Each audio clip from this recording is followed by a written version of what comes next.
I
have a blue tongue. Ah! I just ate a raspberry Jolly Rancher. I have a blue tongue. Ah! Well, I know. Hi, everybody. I can see that. I get so excited. So I want to welcome everybody here, but also I have a couple of announcements really quick before we get started. And of course, it would not be us if we weren't having major technical difficulties. One of our guests cannot get in. Hold on. No matter what I do, I cannot get it to open. Somebody's locked my Facebook. Oh, wait. I guess I could look at chat. Yeah. Oh, The blue tongue. she can't get in. Hold on a second. People can't. We gotta try and help her because she said she's locked out of her Facebook now and all the things. This sucks because of all people, we need her here. So before we get into it tonight, also all apologies to everyone in Henrietta, Oklahoma. I misspelled Henrietta in the title. I don't know why I did that. I have no clue why I did that, but it'll be changed. The thumbnail will be fixed. I'm an idiot. I'm really sorry. I did it, and I'm so irritated by it, and I just never got back to doing it. Hello, everyone here. Tomboy Charm, Thistle, Wheel, Mr. Bossman, Kelly. I'll say True Crime, LFT. Avery, Chris. We love the jerks. We love the jerks here. We are jerk fans. Y'all got to go over and subscribe and listen to that. If you want some funny ass shit, listen to that. Kate Does Crime may or may not be backstage. I'm so excited. I hope she has a blue tongue. Really quick though, before we get started, I want to show you guys something. Because the rest of the night is going to be a really serious subject, but I got a gift from a friend. And not only do I have to shout it out, but we need to share that Facebook page about 80,000 times because, oh, poor Jan can't get on. Hold on. First of all, let me show you my first, actually, and I got pens too. I got this from Tomboy Charm. Mm-hmm. It's a little cup. It's a little cup. It's a gnome. If you know that. Whoops, where'd it go? Michigan. Hell yeah. But, and every time I look at this, I get really emotional. She made this for me. And she contacted me one day and she said, give me your 3 cases that mean the most to you. And I never got back to her. I never answered the question. So she made this thermos for me anyway, this tumbler. And it is the most exquisite thing I have ever seen in my entire life. I refuse to use it. It is a showpiece. And when I opened it, and I still like get my heart just, I bawled like a baby. I actually cried like a child.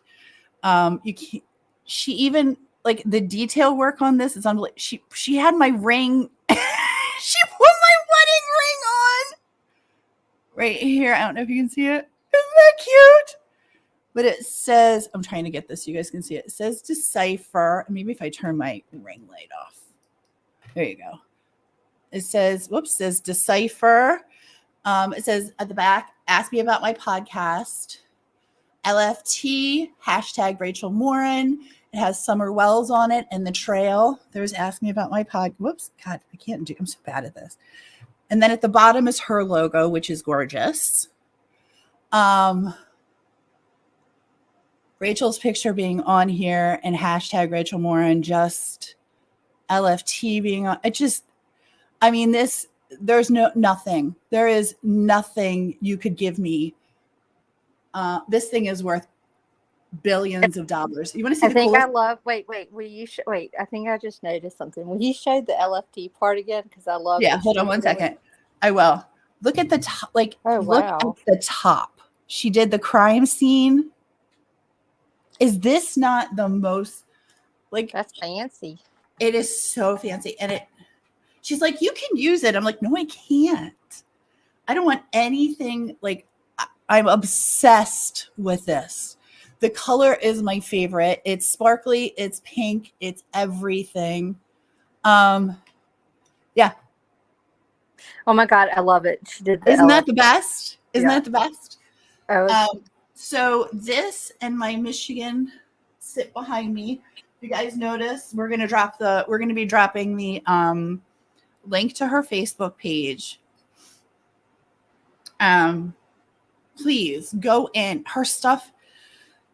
I can't tell you how beautiful it is, but it's crafty and clever. Everything it's she does. magnificent. Yeah. It's magnificent, is what it is. So we're gonna put it back here for tonight with my candles. But for the record, will be yes. I knew I go for the other kind of blue, but I'll back her Michigan blue as well.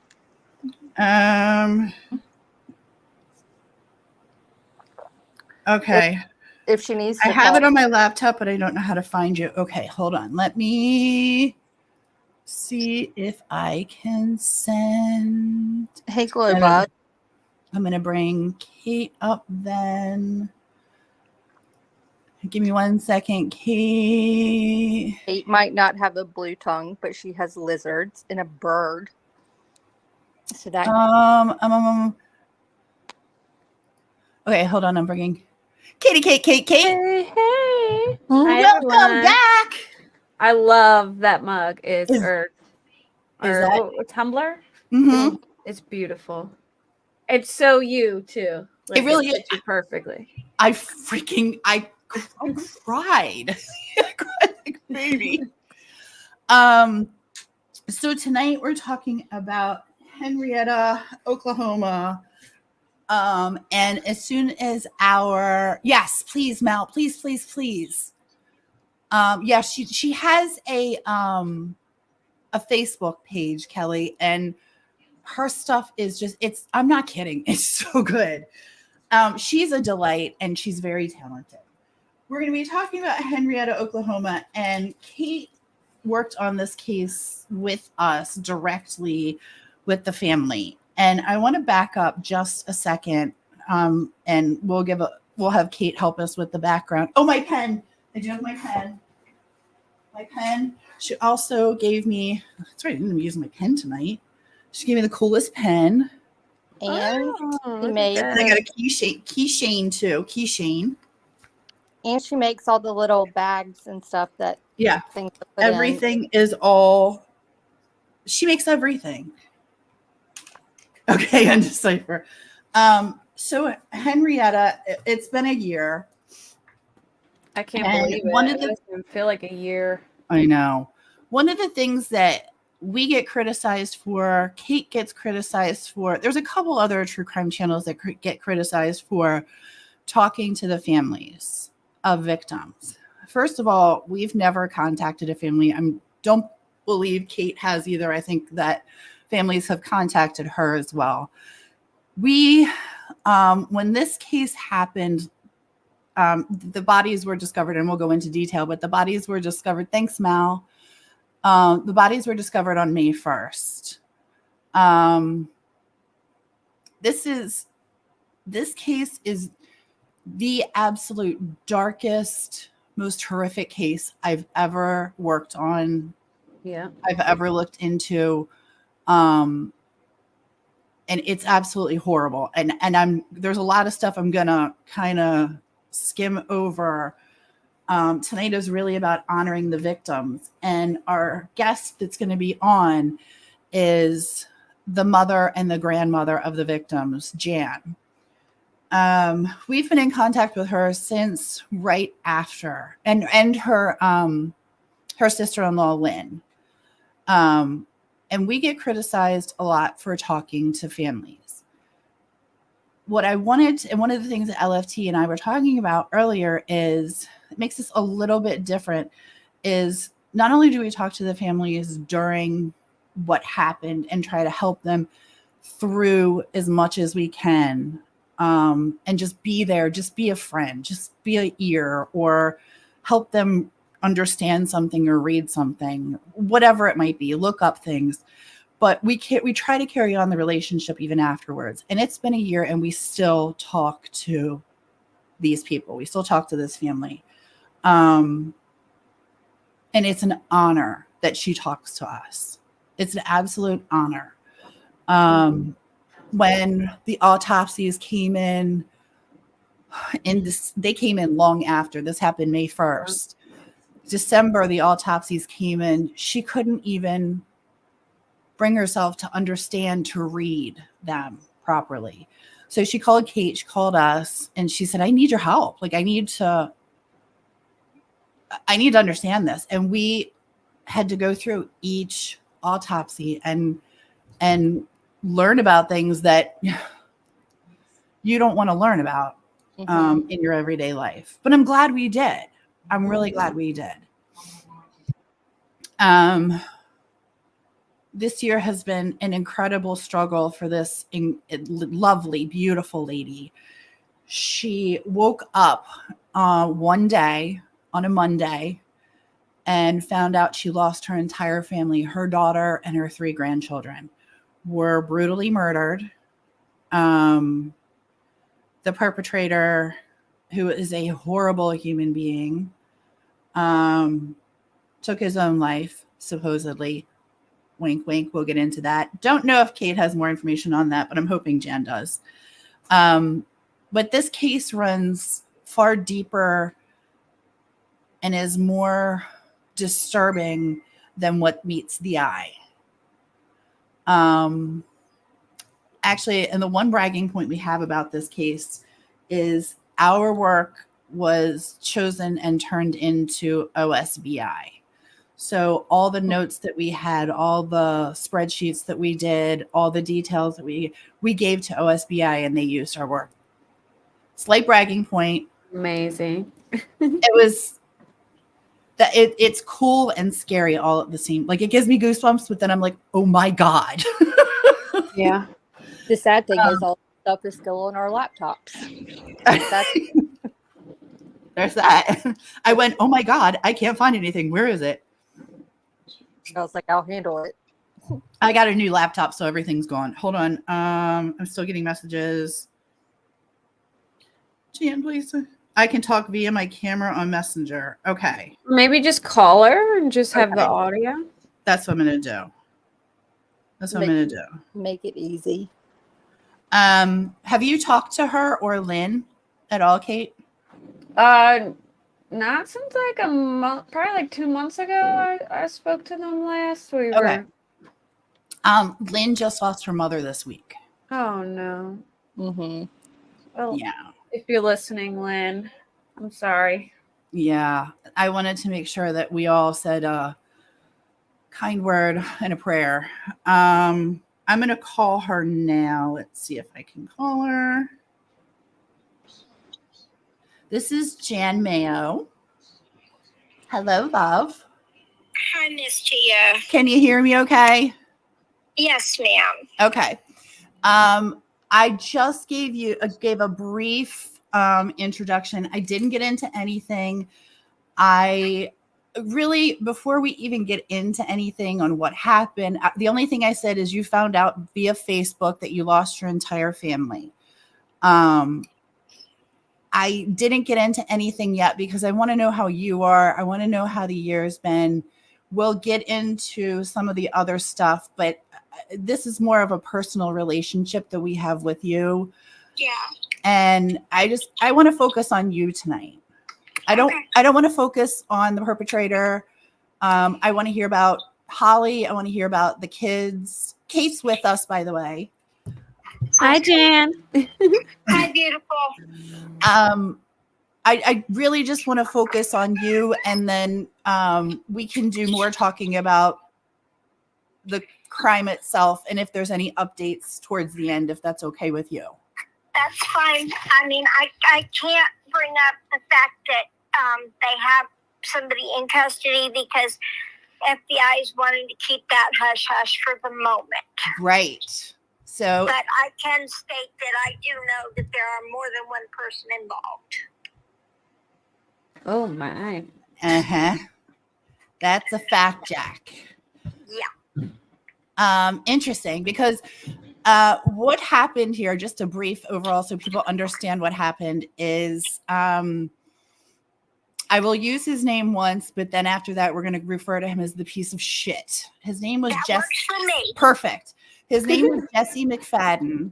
He was married to a beautiful woman named Holly Guess.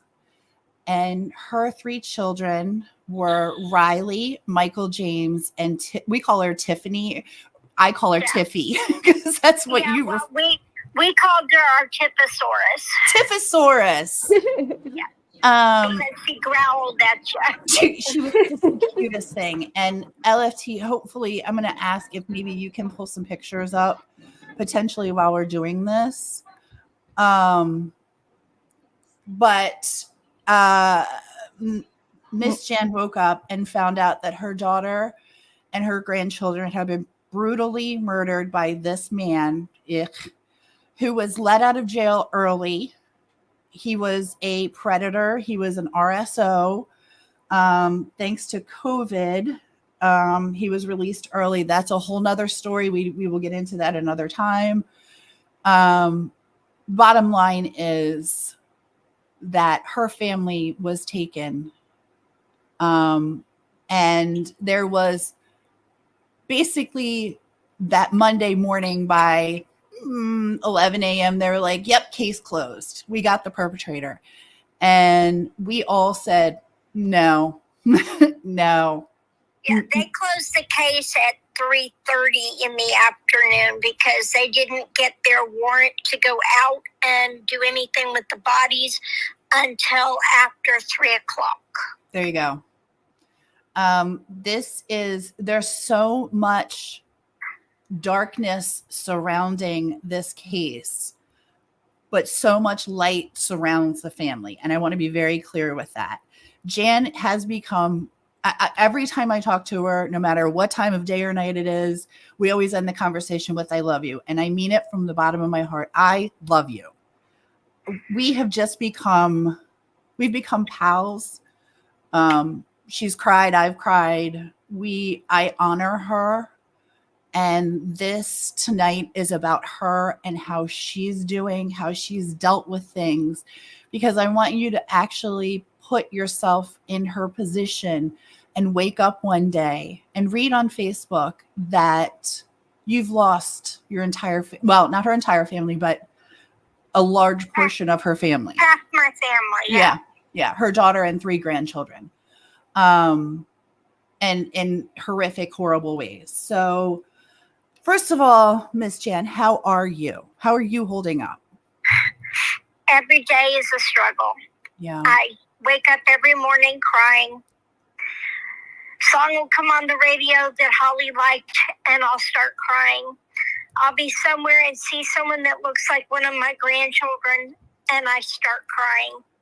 It's just, I can't stop crying because I miss them so much. Yeah. People don't understand. I loved my daughter, and I loved my grandchildren. Am I proud of the mistakes she's made in her life? No. What mother can say that they love their child and that they're going to accept every bad flaw they have? My daughter was naive. She fell in love with a man who gave her the world on a silver platter and then snatched that platter out from underneath of her. My daughter paid the ultimate price for her love for him.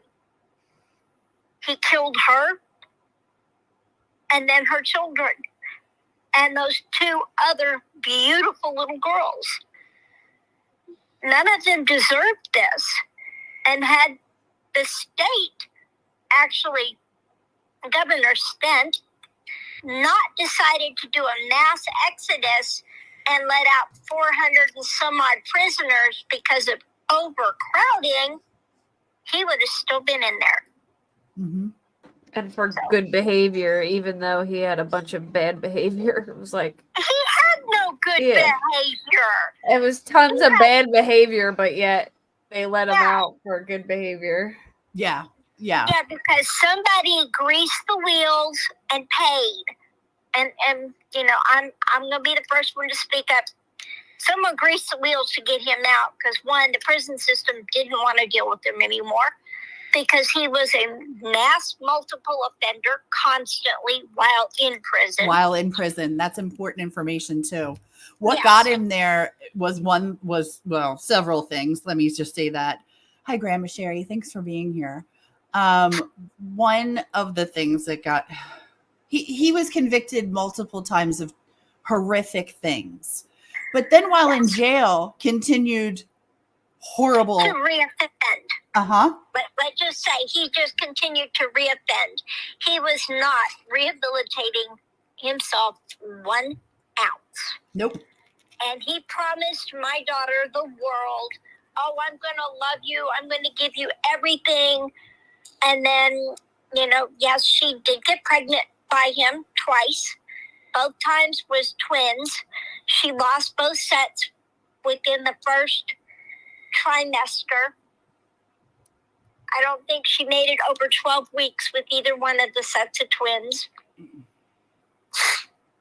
I just wonder, and my heart of heart tells me, had those 4 babies lived, he would have killed them too. Yeah. And then I would have lost more.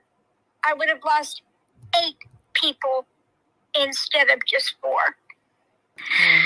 I can say without a doubt, and this breaks my heart to say it, but I am so thankful that she didn't carry those babies to term. I get that. Because I don't think I could have handled knowing that he killed 4 more babies. He comes from a place, well, he comes from hell. That's where he is right now. Yes, he is. Absolutely. Thank you, Punksy. Thank you. So I'm struggling. I'm trying. You know, when you don't have anything good to say, you don't say anything at all. My only positive thing out of all of this is if I can help one woman, even just one, from this ever happening to her, then I've done something on the right path. So, Because what Holly and the kids went through, I want no family to ever have to go through again. I don't want that either. The other thing that I wish we would have helped you with on the social media side, and this is one of the things that we know now and have been able to help a couple families with, is God bless you. You went on Banfield and got eaten alive. Lynn did, and you went on and got eaten Yeah. alive by Ashley Banfield. I cannot stress to families enough, don't do anything like that.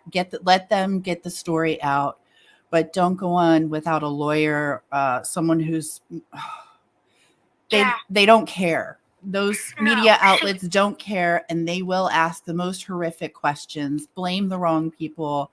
Yeah, she took what Justin Webster stated, that Holly helped kill his little girl. And in all actuality, when she was on Snapchat with her mother at 1 a.m. on Sunday morning, my beautiful daughter was already dead. Yeah. And so was my grandson. Yep. Now, Tiffany died shortly after that phone conversation. And then Riley was the last of my family to die. I don't know when Brittany and Ivy died. I haven't asked for their autopsy reports. I don't think I could handle reading any more horror. That was the one thing that I would never wish upon any other person on this planet, is to have to read an autopsy report on their loved one and then have to determine the time of death, because the state won't give you a solid answer because, they can't. That's not the case. We were able to figure out with Kate pretty close to when everyone passed. Yeah. I have the autopsy reports. I reread them just a little while ago, and they're absolutely heart-wrenching. First of all, remember, these are children. One adult, the rest are all children. Yeah. And the amount of force and anger that was used, and bodies just displaced, it was awful. It was the most horrific thing ever. What do you do on a daily basis? I know, and you have said this since the first time I've talked to you. I know you've told Kate this too, but what do you do? The one thing that you want to do is you want to help people. How do you want to go about doing that? What can we do to help you help others? I want to get public awareness out there, and to create a safe haven for women. Because had my daughter had a safe haven and realized the danger she was in, she would have walked away.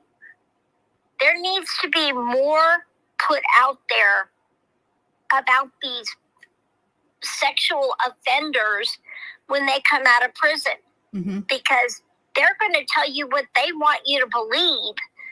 And, I urge people now, especially now, Google who you're going to be around. Google who your children are going to be around.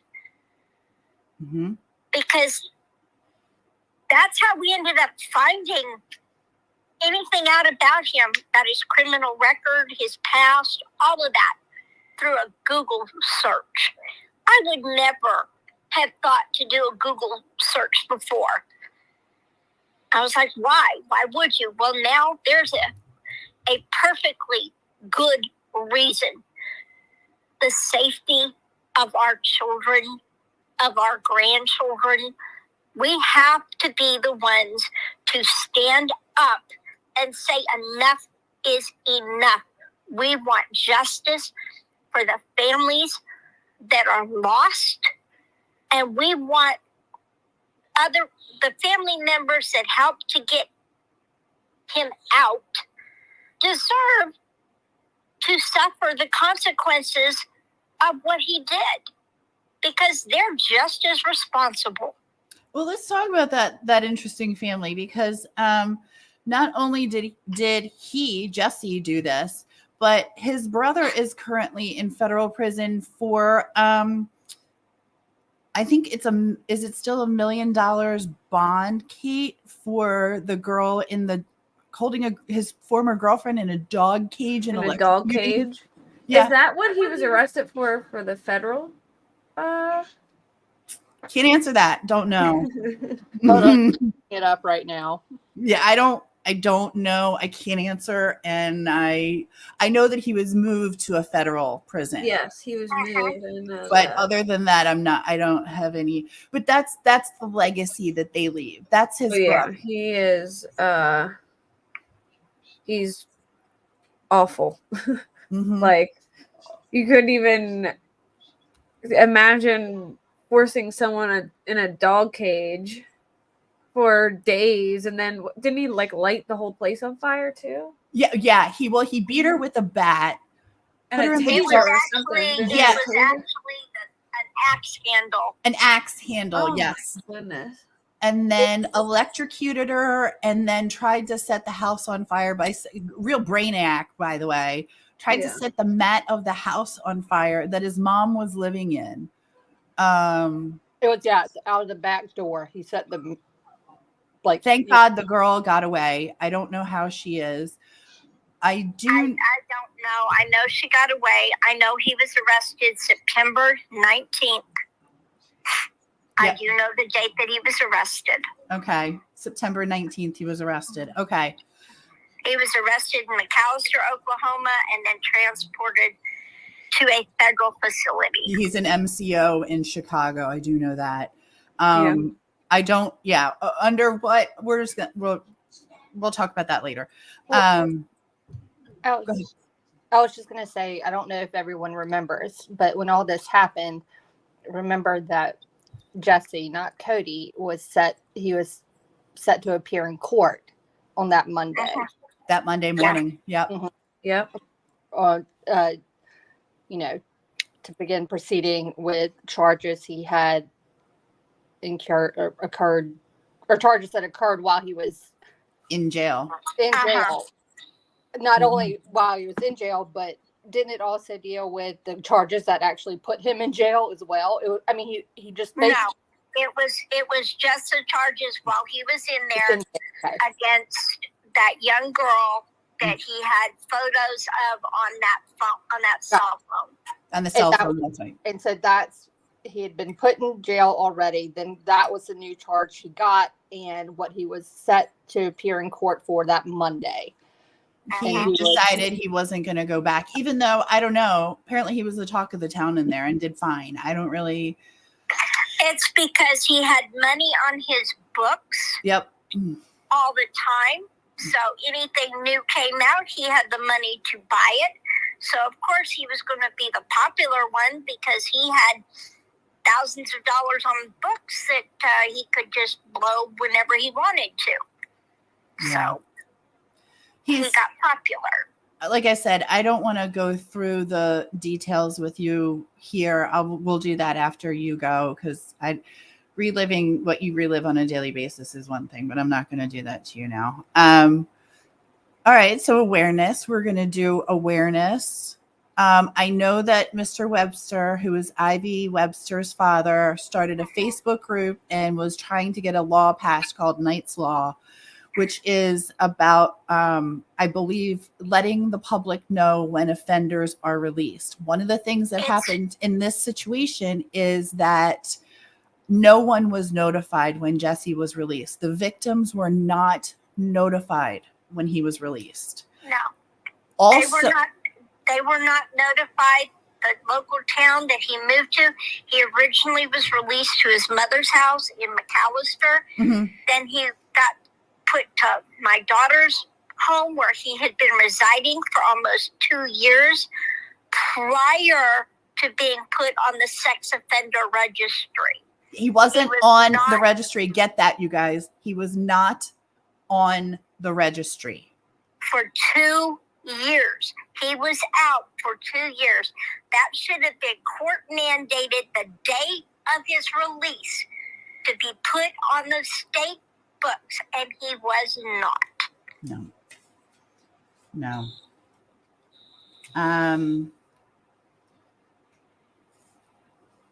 I know that I was live with LFT one night and you sent me a picture out of the blue of your beautiful tattoo. Will you tell us about that? Okay. The tattoo was a design that Riley created for her Aunt Heather. Now, Heather is practicing Wiccan, which we all know is just another religion. Mm-hmm. They believe in Mother Nature and her healing powers, which Holly was getting into, learning about medicinal herbs and things that were going to help people heal, because Holly suffered from fibromyalgia and other debilitating migraines and things that she needed something to help her. And herbal teas and things were actually making a difference. But she designed a witch's broom with a crescent moon and leaves around, which the leaves, in retrospect, hurt really, really bad because they were found laying among the leaves. So that, in effect, kind of hurts. But I had them put the moon as a blood moon because I lost my granddaughter.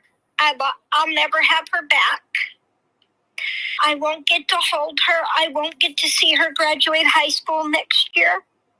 And she would have been a senior next year. She wanted to go on to be a doctor. I was so proud of her. She was looking at going to school in Texas because my husband's mother, her family, is part of the Daughters of the Republic of Texas. Mm-hmm. My granddaughters were going to be the last heirs of that. So they would have been able to go to college for free in the state of Texas. What a waste that he did this to.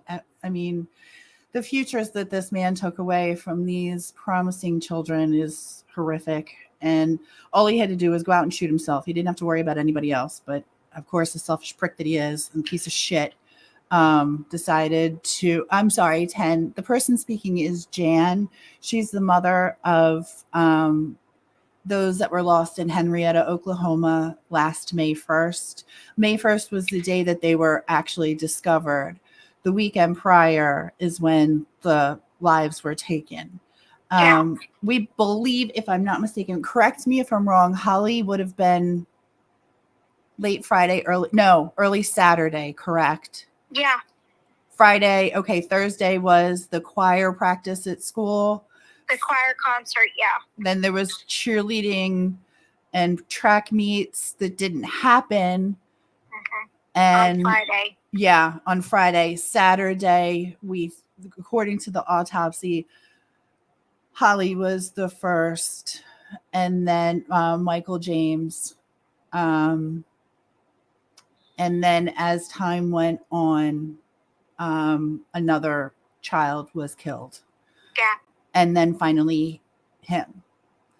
He killed in order. He killed Holly, then Michael James, then Tiffany. I'm assuming Brittany and Ivy before Riley.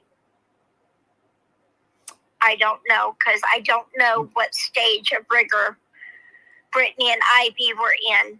Yeah. But I know Holly was completely past. Michael and Tiffany were passing. I think it was down to their knees. Riley was in full rigor. So I know Riley had died last. Yeah. I don't know about Jesse because there was no autopsy done. So the piece of garbage. Piece of shit. Yep. We won't know. I mean, they didn't. I feel like my family was violated in more than one way because Holly and all 5 of those beautiful children had to be autopsied, yet they didn't cut him open at all. No.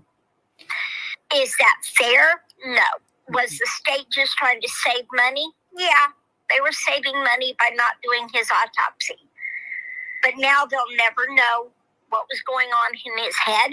Was there something wrong in his brain? We'll never know. Yeah. Because they did not do an autopsy. They did not do an accurate drug screen on anyone. They put it that Holly had no medical marijuana in her system. Yeah, wrong answer. Holly used medical marijuana on a gummy basis every single day. Mm-hmm. So for them to say there was nothing in her system other than her depression medication and a weight loss medication, I call BS. They said that there was no drugs in the piece of shit's system. I call bullshit. Well, Because call we're bullshit gonna because do there was this. loaded needles found around the house. Those were ketamine. That's right. I forgot about that. That was ketamine. You're right. Yeah. That was all ketamine, and that ketamine was linked to McAllister, Oklahoma. And we all know who lived there. Yep. Yeah. Mm. So, you know, and I know Holly couldn't stand his brother. She was terrified of him.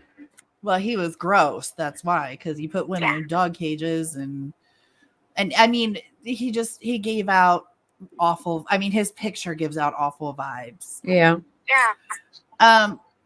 Do you want to give? I don't know if you want to do this or not, but do you want to give like a brief overview? Bleh, I can't speak. I'm tongue tied. Overview of what happened, like how things kind of went down. Like a timeline? Yeah, just like I would gloss it. You know what I'm saying? Yeah. I'm trying not to. I don't want to traumatize Jan, but I want to make sure that the people in the chat know what's going on who may not have heard of this.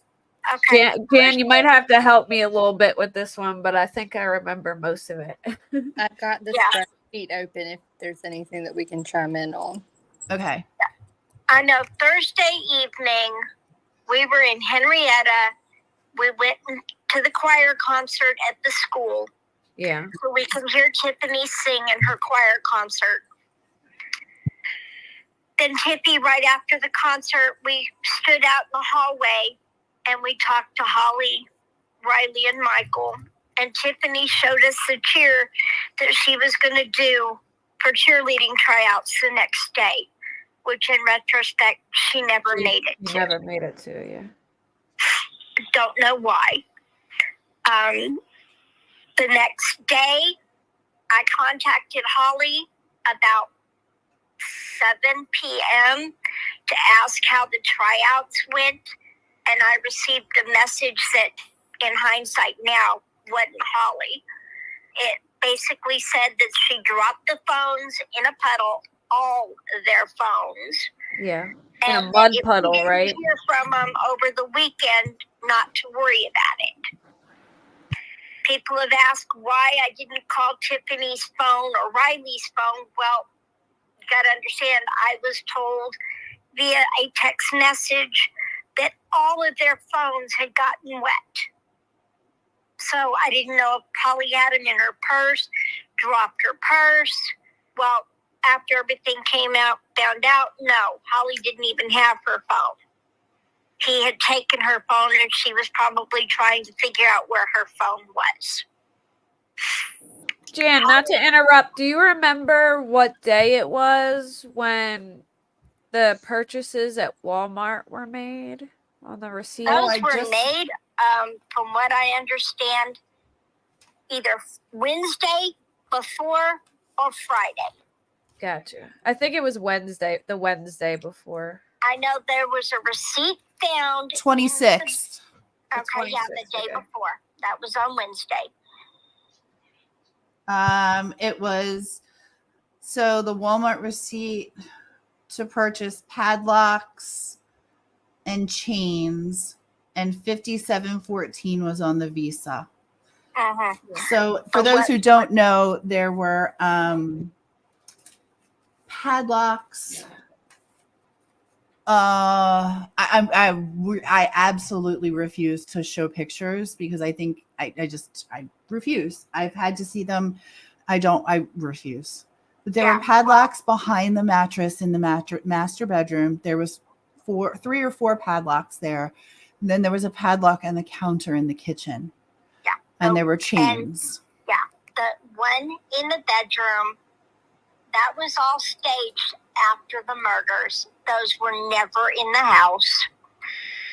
I checked the holes where they were at. They weren't even attached to the wall. It was basically set there. The hole in the counter in the kitchen to which those other chains were hooked through that eye hook, that was never used. Again, that was staged.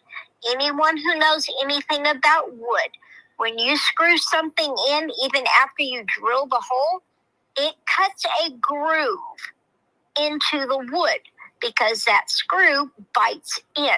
Right. That hole was butter smooth. Oh. I put my fingers in it.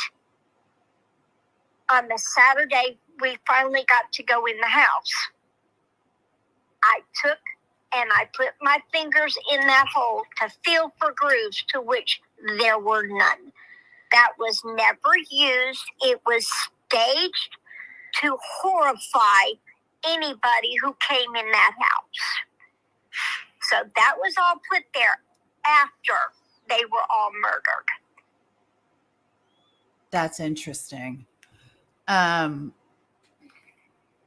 Hence the more than one person that did this. I get you. Yep. And we've talked about it. I mean, I know what I'm trying to avoid that as much. We're going to avoid that like the plague. So go ahead, continue with the events. LFT just put up the Knight's Law information. If anyone, that's never going to pass because they're putting all the blame on the women in the situation. I'm sorry. You cannot blame the victims, and that's what the Knight Law is trying to do. I'm for helping the children. I am 100%, but you cannot blame the victim. We never blame the victim. We're here to. That's what the Knight's Law is doing. I've read through the whole thing. It's wanting to put blame on the females that get with these jerks. That, I mean, you got to understand, there are manipulators out there. They're going to tell you what you want to hear to make you feel good about yourself. And they prey on people that have low self-esteem. Holly had low self-esteem and had since she was a teenager. God, as beautiful as she was. She was gorgeous. She was she'd been a gorgeous person from the time she was born. I put her in a pageant when she was 8 months old. And she won 3rd place. Did she really? She was a beauty. She was my sweet, sweet little girl. She never, when she was a teenager, all she ever said was, "Mom, I don't want to be a mother. I want to pursue a career." When she got pregnant with Riley, she got into a depression. And that depression just kept going. Now, when Michael came along, she was tickled pink. She had her little boy. Not to say she didn't love Riley, because she did. Riley was her world. She went above and beyond to make sure that little girl knew that she was loved. And then when Tiffany came, Holly had to deal with the fact that Tiffy was born with a hemangioma. And if you don't know what that is, it's a tumor. And hers was on her soft spot. It was going above the soft spot and pushing on her brain at the same time. They couldn't do surgery until Tiffy was a year old. They had to wait till the hemangioma they said would stop growing. I don't know if it ever stopped growing. It was quite large. She was born with beautiful red hair, and she had a blood red hemangioma on top of it. Mm-hmm. Now, as back to the events, we saw them. We hung out for a little while. We got hugs and kisses and said, I was planning on picking up Riley the next weekend to take her to the Renaissance Festival in Muskogee because she wanted to go. She had just gotten her shoes back from her aunt because my other daughter bought her a pair of fairy shoes so she could wear that and a real pretty dress to go to the Renaissance Festival. Yeah. And I had finally cleared it with Holly so I could pick her up. And then, again, we know that didn't happen. Now, I don't know what happened, everything on Saturday. I know Jess, piece of shit, Yep. took Tiffany and Ivy to go pick up Brittany. Mm-hmm. Holly was not with them. Holly was already dead. We've already calculated that and figured it out. Yes. Michael James, I'm going to say, died Saturday evening. Okay. But he was dressed in his track sweats. So I don't know if he got to go to the practice Saturday or not. I know Tiffy didn't go to the cheer tryouts, but I don't know about Michael with the track. I don't think we ever found out. I'm going to ask the coach when I go on Sunday, because I'm sure he's going to be at the rally. In Henrietta, they're doing a rally. It's a Bikers Against Pedophilia. I'm sorry, he wasn't listed as that, was never convicted of that. They need to rein things back. In the end, he was, but he was never convicted of that. Right. So let's get the story straight. He was not a registered pedophile. Right. He was a piece of shit that did a horrible thing to a bright young woman. Violent, horrible, the worst thing you can do. And thank God she got away. And Yeah. she's beautiful. And if I'm not mistaken, she's pregnant or just had a baby recently. And we wish her all good things. I won't say her name. No, I'm not going to say her name either. But she knows I poured my heart out to her.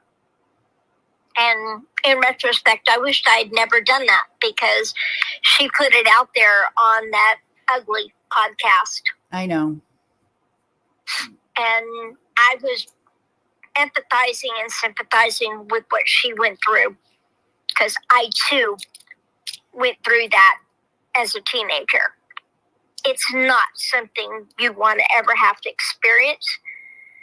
It leaves a long lifetime scar on your heart, on your soul. You blame yourself for years.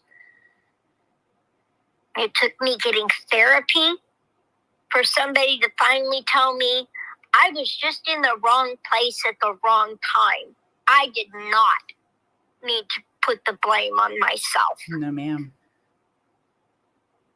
Nope. And I expressed that to her. That, don't put that on yourself. Now, the other person, mm-hmm. she kind of did put that on herself, but, she had the choice and the knowledge to not do what she did, and she did it anyway. So I do think in retrospect that, she should face some form of charges for putting pictures of herself out there. She was compromising pictures. she was underage though, so Mhm.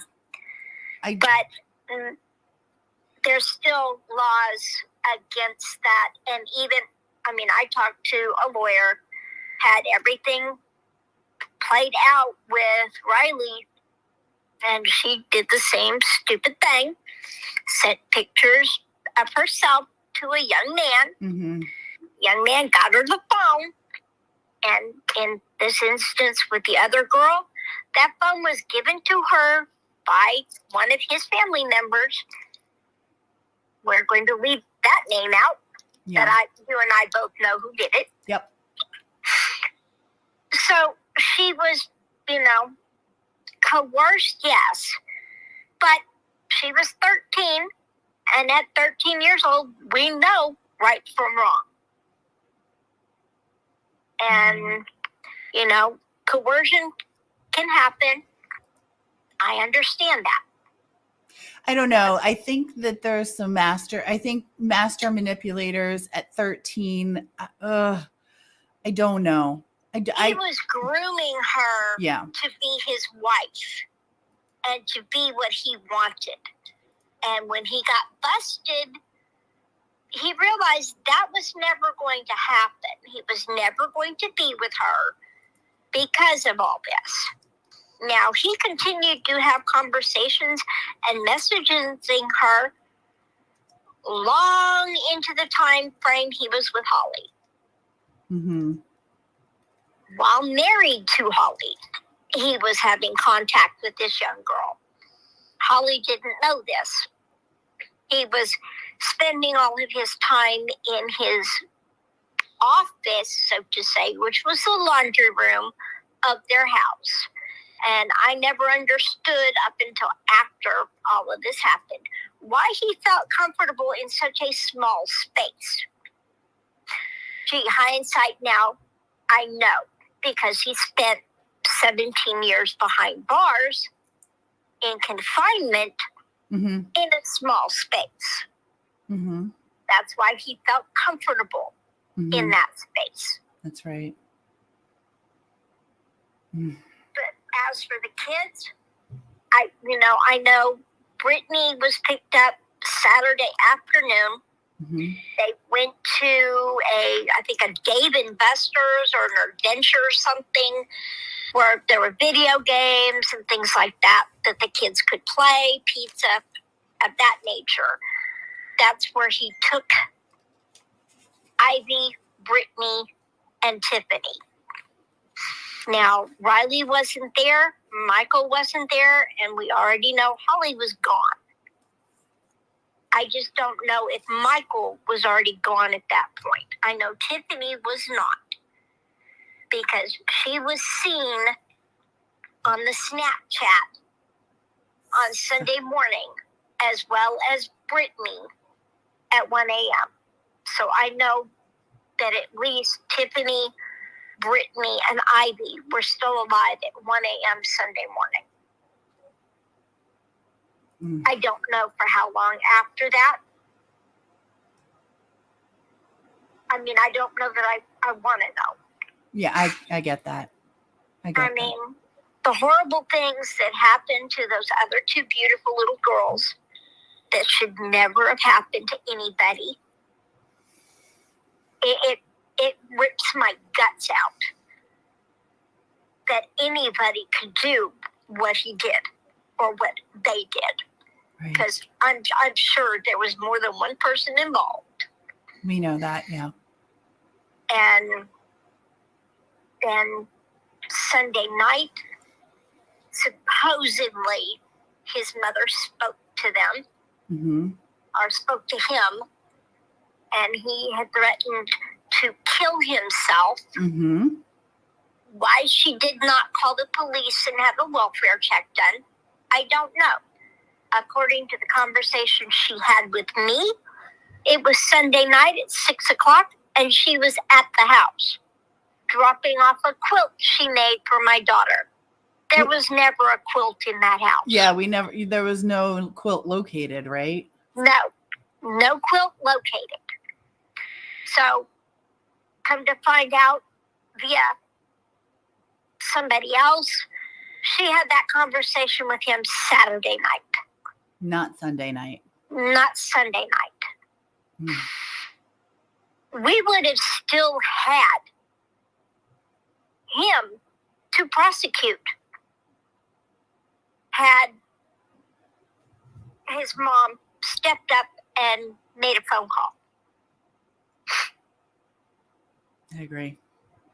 But as to the events again, Monday morning, one of my younger grandchildren had gone to school. She has autism, so she had to get picked up early every day because she couldn't make it through the day without having issues.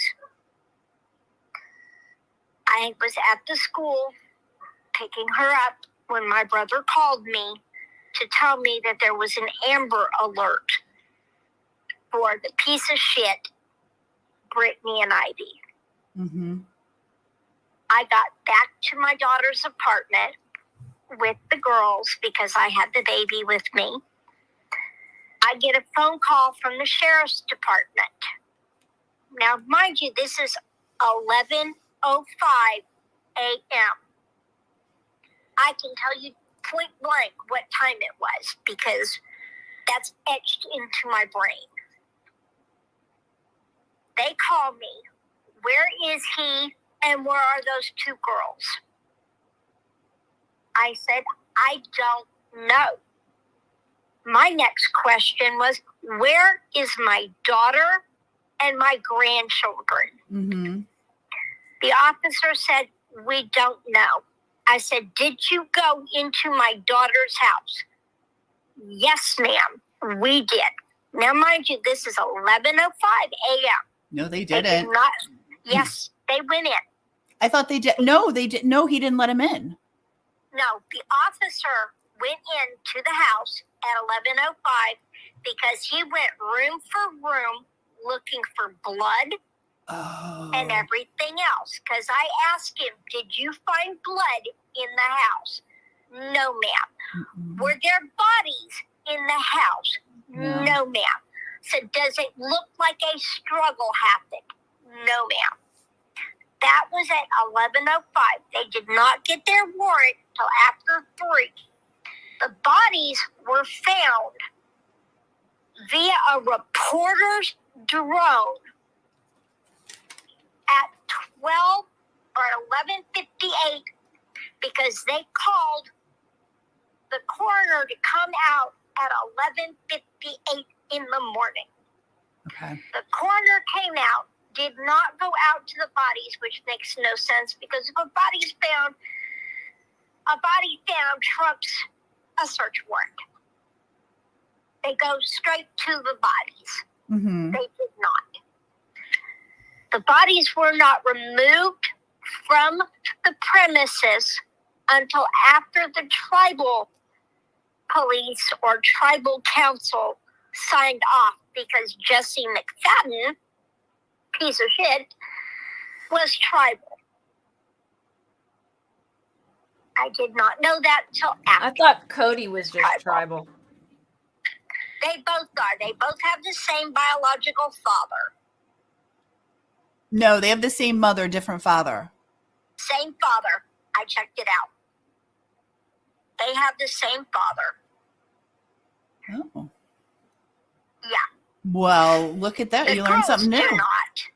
But his sister or sisters do not have the same father. Okay. But the two boys did. Okay. Now, I know that when the police went to Cody McFadden's home or apartment or wherever it was to look for Jesse, they found some girl in a cage. Mm. I don't know how that one played in, but that was the second time he'd been caught doing that. Right. Then I'm getting bombarded with phone calls about don't look at Facebook. Heather and myself and Heather's husband were on our way to Henrietta.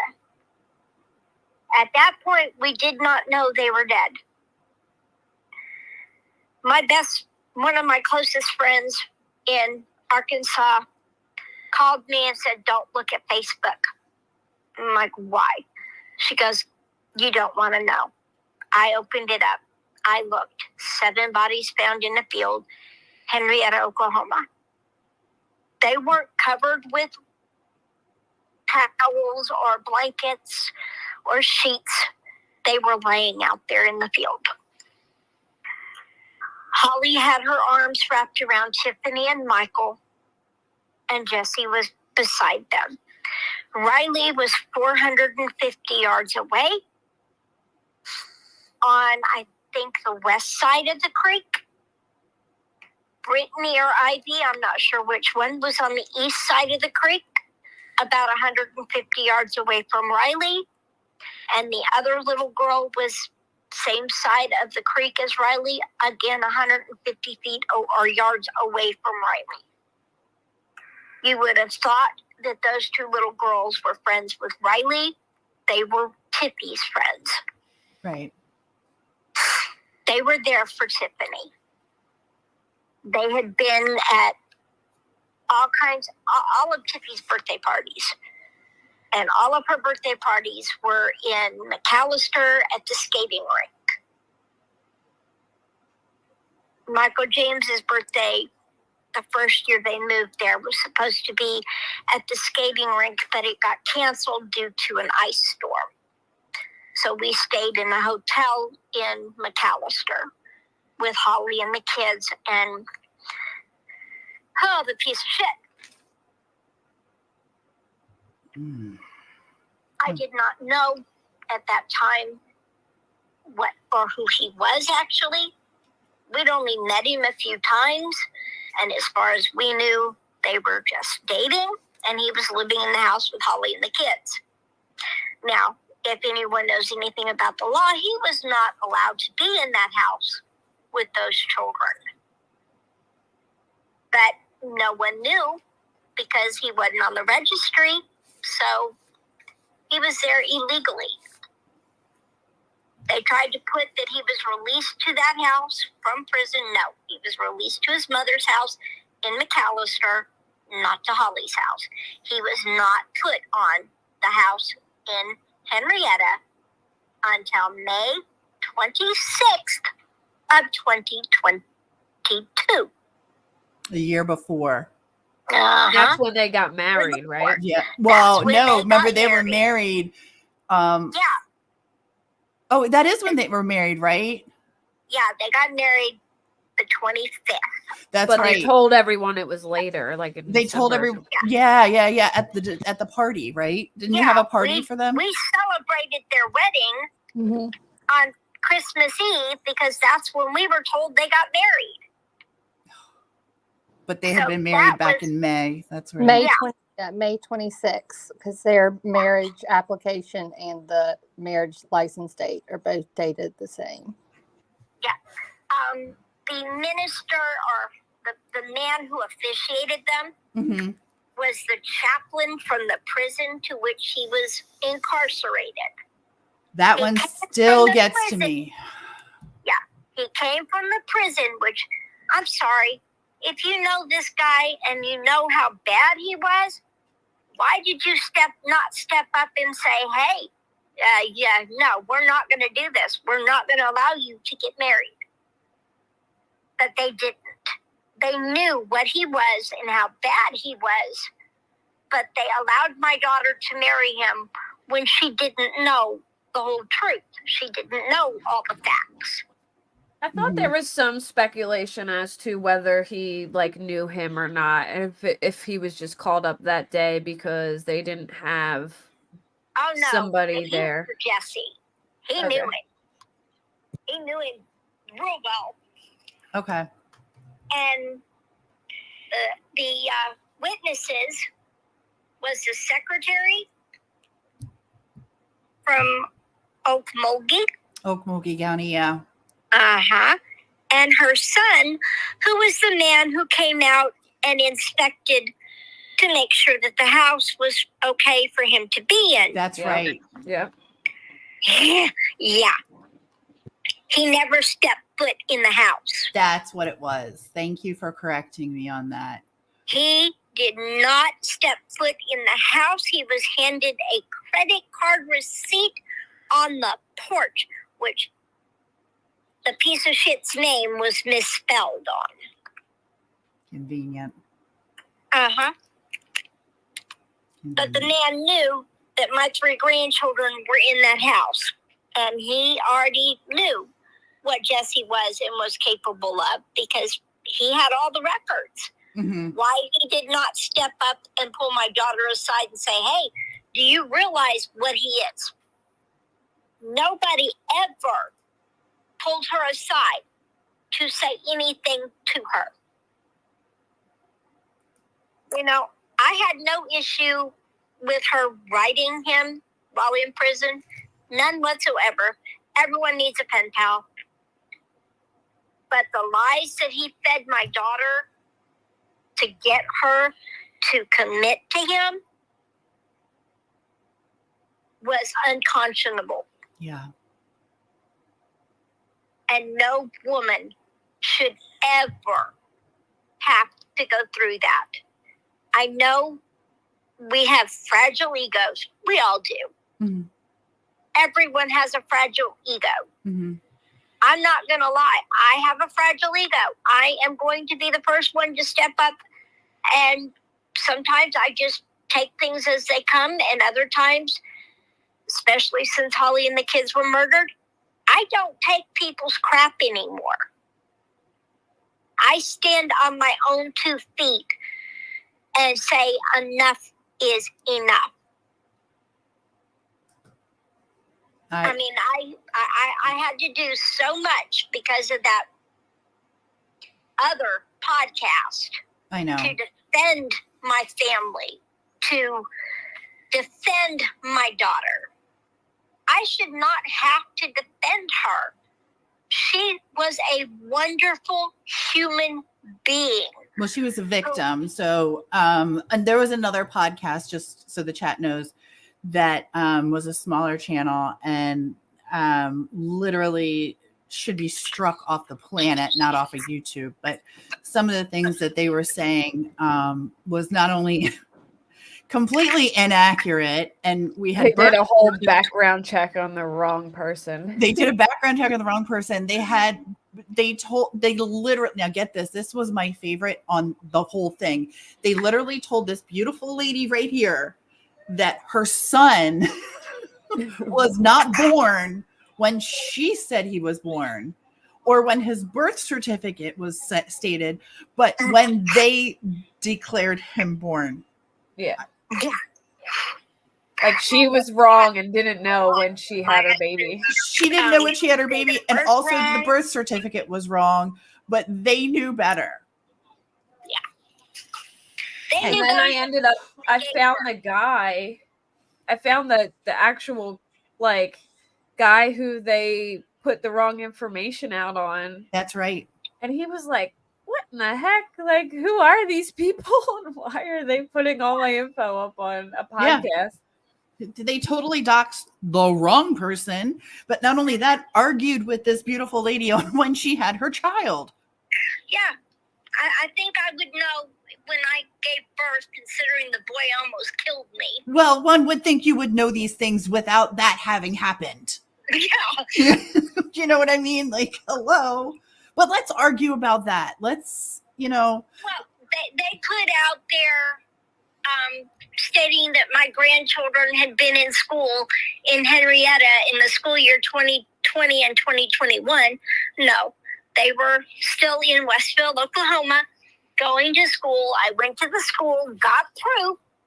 I did have them black out my daughter's address on there because the lady that's living in that house now has an autistic son and does not need to have the drama at her house.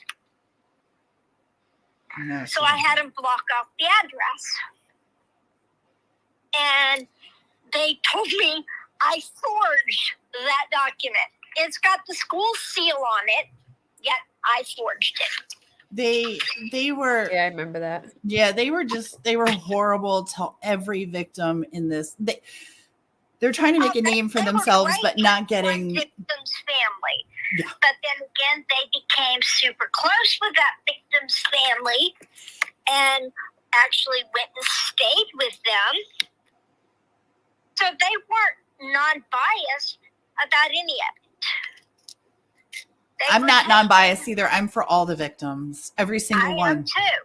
I'm for all the victims. You That's betcha. why I don't leave out Brittany and Ivy. No, ma'am. No matter how bad Ivy's father hurt me or said the ugly things, he's still a grieving father. Yes, he is. And his daughter deserves the recognition that she was a victim. That's right.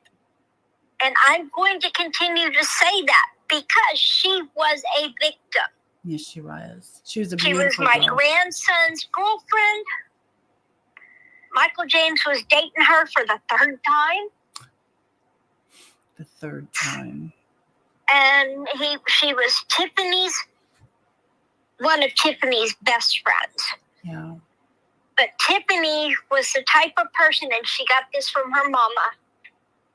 If she wanted you to be her friend, she was going to do whatever it took to make sure you were her friend. And that's just who she was. And she got that from her mom. Holly was like that. Holly was not a hated person by anybody other than her sister-in-law. But, that's families do have that, Right. Well, you're allowed to have a difference of opinion, and it is what it is. Yeah. But all of Holly's friends, everybody who knew Holly, would tell you she was a wonderful, caring, giving person.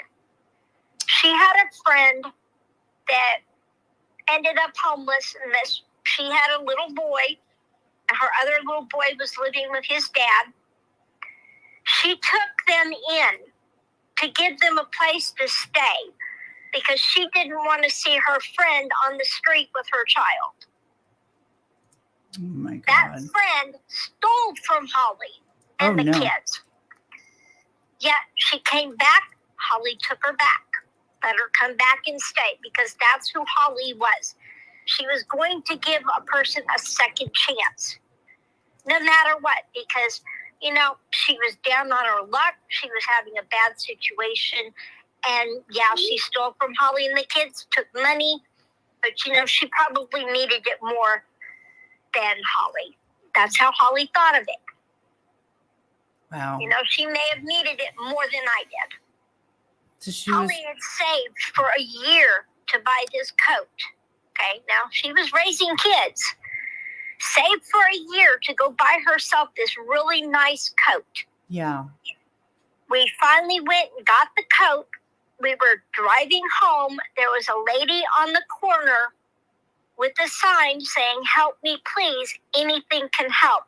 Holly gave her that brand new coat she saved for a year to get because that woman needed a coat. Wow. Wow.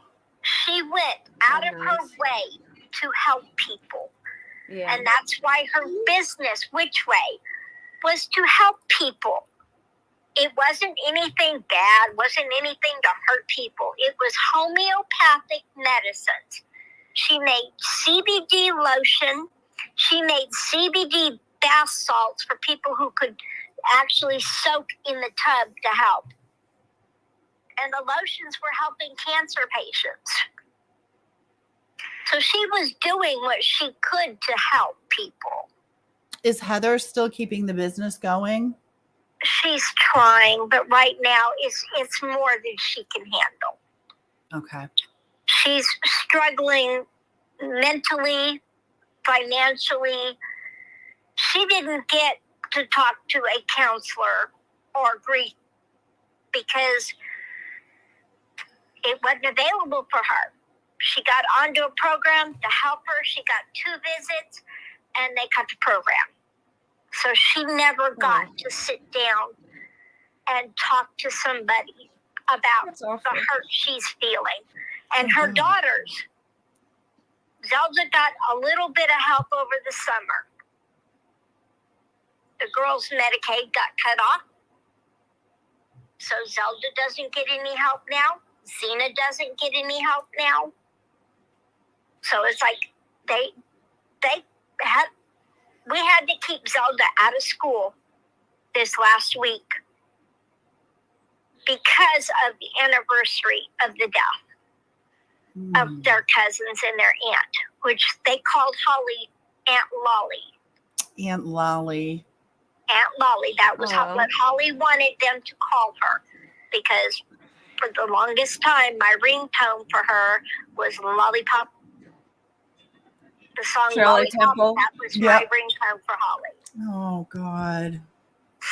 And she wanted the girls to call her Aunt Lolly. Now, Riley, Michael, and Tiffany were very important to these two little girls. They were their world. They don't go to a babysitter. They only get watched by family. So, from the time Zelda was a baby.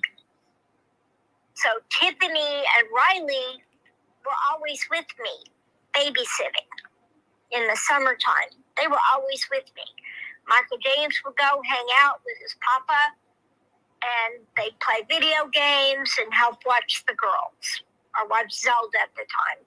When Xena came around, Michael James and his sisters came with me, and they all three helped watch the girls. And Michael James is named after his papa, right? His first name, yes. Yeah, Michael, right. Okay. Yeah, because it's Michael Anthony is papa, and then Michael James. But they shared a birthday. That's right. Their birthday was January 16th. That's right. Which was exceedingly hard this past year, because we were used to driving to McAllister to go do a skating birthday party or a bowling birthday party, because Michael James liked to bowl. For years, his birthday party was always done at the bowling alley in Fayetteville, Arkansas, or Siloam Springs, Arkansas, because they were the closest two places. They always had a bowling party together. That was always what Michael James wanted. I just looked at my notes too, and I want to make sure that we recognized Ivy and Brittany, because both of them just had a birthday. Yeah. Ivy's birthday was 4/24, April 24th, and Brittany's birthday was the day before on, actually she was the year before, the day before, on 4/22. We had 3 birthdays in April. Mm-hmm. We had Riley on April 6th, then we had Brittany and Ivy. Yep. Not one of them got to have a year of being the age they turned. No. Riley 3 weeks, Brittany and Ivy a week. Yeah. That was it. They were deprived of their lives. They were deprived of a beautiful childhood. Yeah, you know, I am going to go to the school while I'm down there on Sunday, and I'm going to go look at the trees. I haven't been there since they planted the trees for all 5 kids. Right. I forgot. And each tree has a plaque that has their name, their date of birth, and the date they were found, since we can't get an accurate date as to when they were murdered. Right. Which, you know, I've already determined and figured out. I'm a layman. I'm not a forensic scientist. I'm not. And as a mother who lost her child and her grandchildren, I've had to learn things that a mother should never have to learn. I agree. Like how to read an autopsy. What does a stage of rigor mean? how long does each stage take? I should never have to know that. No, you shouldn't. But it's burned into my head now. Yeah, that's a call I won't forget. I'm not going to lie to you. No. And the marks on Riley, I pinpointed. Okay. 3 years ago, my brother bought the kids, and I'm talking Riley, Michael, and Tiffany, each their own personal little tool bag. Mm-hmm. In that tool bag was a small hammer with a 1/2-inch head. Yeah. The marks on Riley were made by one of the hammers. The ones on her face, her back, they were made by the hammer. Wow. I mean, I measured it, looked at the thing, read it again, measured it again. It's an identical match. I have the same tool bag because I bought one for myself 4 years prior. I know exactly what you're talking about. I have one. Yeah, that hammer, Mm-hmm. that's that little tiny head. That's what made the marks on Riley. I'm sorry. So, because for people to say, "Oh, she didn't suffer," oh yes, my baby did. Yes, she did. They all. Well, I mean, they all did. Riley, Yes. Riley came to us in a dream, and we basically saw what happened to her through her own eyes. We didn't see faces, but she wasn't going to give them the satisfaction of screaming or begging for her life. She told them, "You may as well do what you're going to do because I'm not giving you the satisfaction." And I know that was her point blank. That was my Riley. She was a very strong-willed young woman. Yeah. Am I proud of her for not giving them the satisfaction? Yes. Hell yes. She went out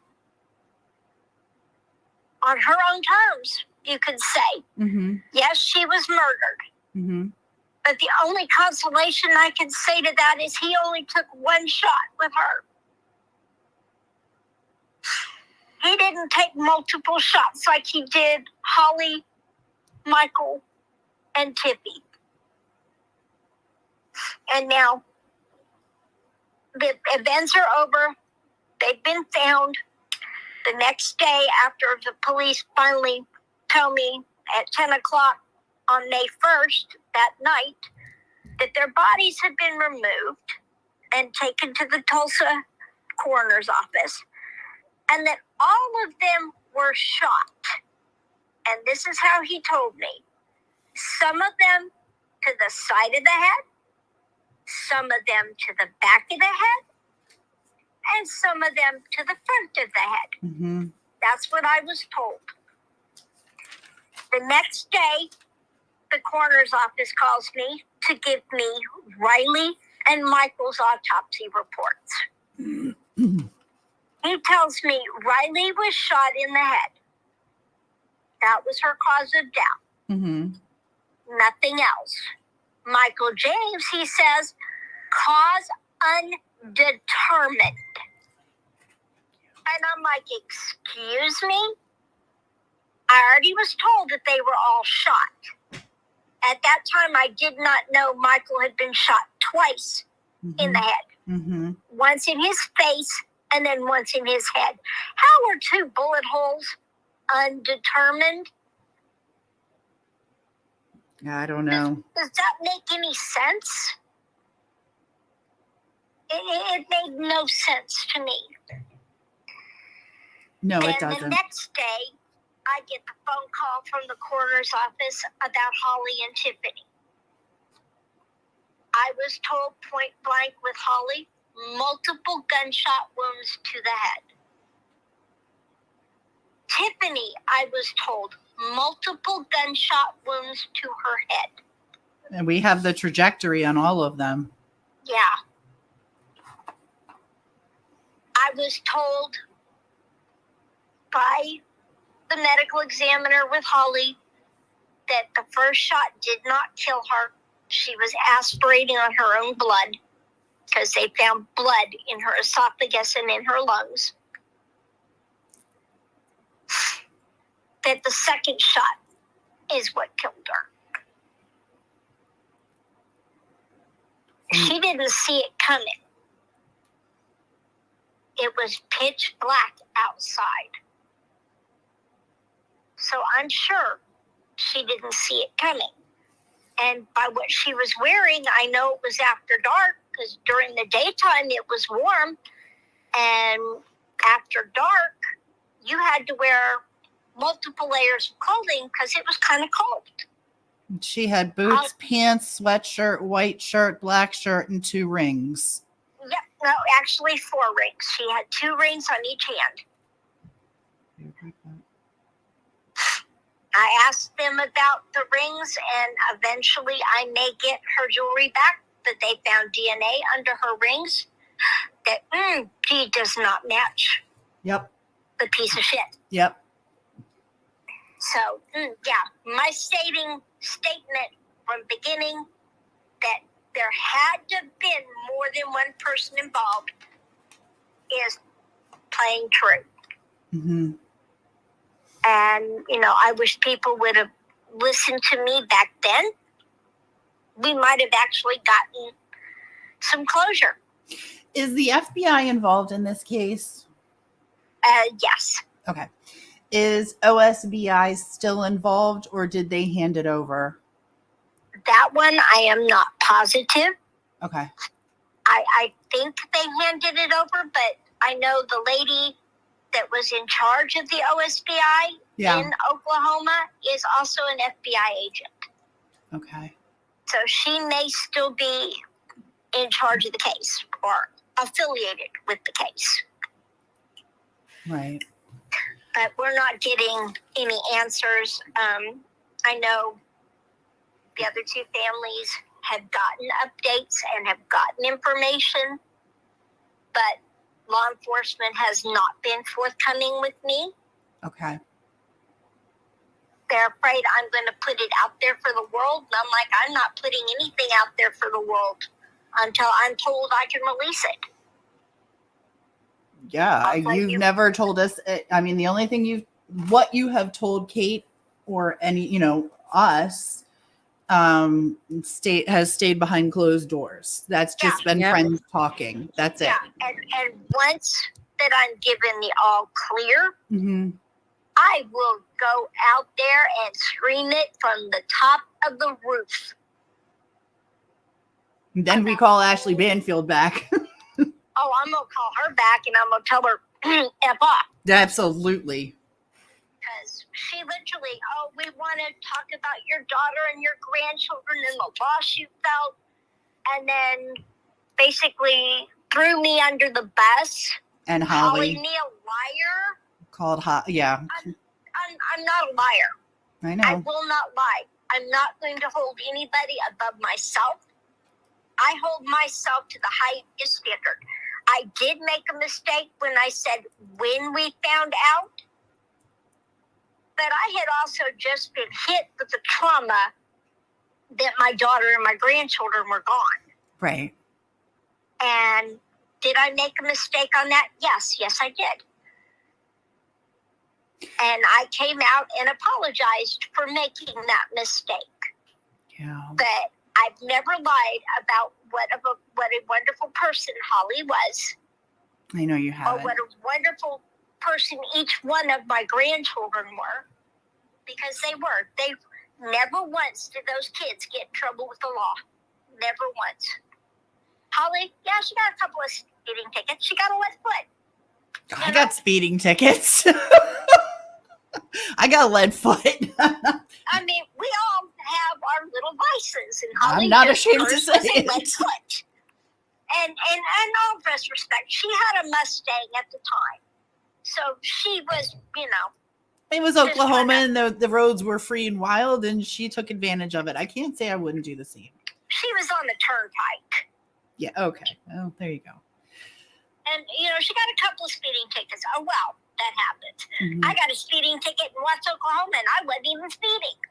There you go. What can we do to assist you? Besides, we're your friends and we're going to continue talking to you, whether you like it or not. But I hope so. What I need right now is I need to find a lawyer that will represent Holly, because I was told point blank, I need to get a lawyer to represent her. There is no estate. Holly did not have a massive estate. The only thing Holly had, and she didn't even own it, was her Jeep. She had sold her Jeep to her father. He was making the payments. Has been for about 4 years. So Holly didn't even have the Jeep. She bought a truck with a piece of shit. Mm-hmm. And she bought a Chevy Avalanche. It was white. It was a piece of garbage. It kept breaking down. She spent more money fixing that thing than you could imagine. Mm-hmm. Her income tax check, she spent $7,000 getting her truck work done. Wow. She did have a white Chevy. It wasn't a Chevy. It was a Dodge. That wasn't hers either. She sold that to her dad. They just didn't take it out of her name because she used it on the loan to get, at that time, Joe a pickup truck. Right. So those vehicles had to stay in her name. Okay. Now, she did go above and beyond. Her ex-husband, Joe, she went above and beyond for him. Mm-hmm. They were separated for 2 years. She was still paying his car insurance and his phone to make sure he had a phone to talk to the kids and a car so that he could drive to come see the kids. Does that sound like an awful person to you? No, it does not. She was paying her brother-in-law's insurance, Joe's little brother, paying his car insurance so he had a way to get around. When Joe got sent to Puerto Rico to go work as a lineman, Holly took her birthday and flew down there with his brother's girlfriend and spent her birthday on the beach with her husband in Puerto Rico. Wow. Were they in a great relationship? No, they weren't. They were basically estranged and had been for a while. But they didn't put that air of appearance to the kids. Right. Which When was the Holly most important decided thing. enough was enough, and she moved out. She had already told him 2 years before she wanted a divorce. This wasn't I'm going to move in with him. No, she had already made plans that this relationship wasn't working. And this was Joe, right? Uh-huh. Okay. She decided back then it wasn't working. She was not going to put herself or the kids through any more drama.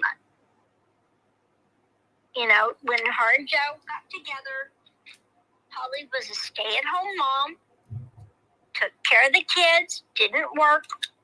All her job was to keep the house clean, make the meals, and the kids would go spend their weekends with their papa. Right. And Joe would be at work. I would go over her apartment. And on Saturday, we would clean the apartment from top to bottom. Holly and I would have what Michael used to call frozen fried chicken. What's frozen fried chicken?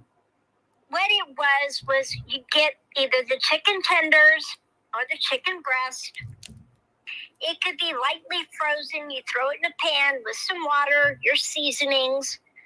You boil it till it's almost all the way cooked. You drain the water. You add a little bit of oil, and you fry it up till it's crispy. Oh, and that was his favorite?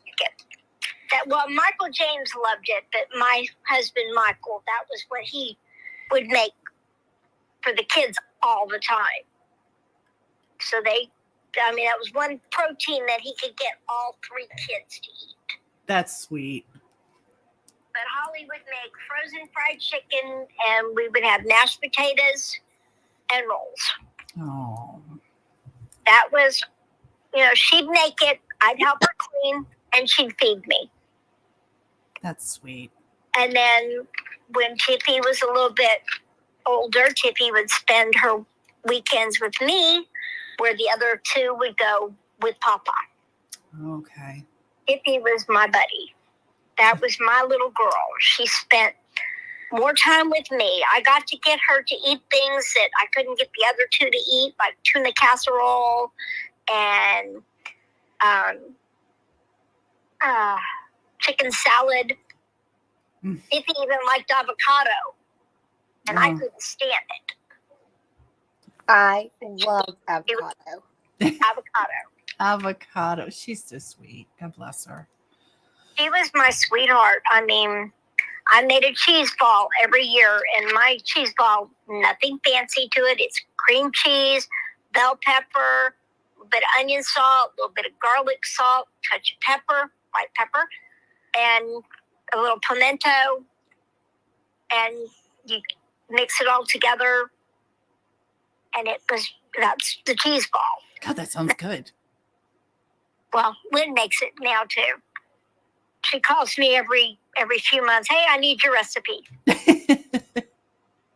But we'd make that, and that was Holly's favorite. Although she hated bell pepper, but she loved my cheese ball. She loved it. Yeah. Go figure. Last Christmas that we had with Holly and the kids, actually it was Thanksgiving. We did a cheese ball. We rented an Airbnb in Fayetteville, Arkansas. Really big house so that we could have all of our kids, our grandchildren, and family in one place. Michael drove down and picked Joe and his nephew and his nephew's girlfriend up and brought them to the house. So he was around when the son of a bitch was there. Right. And it was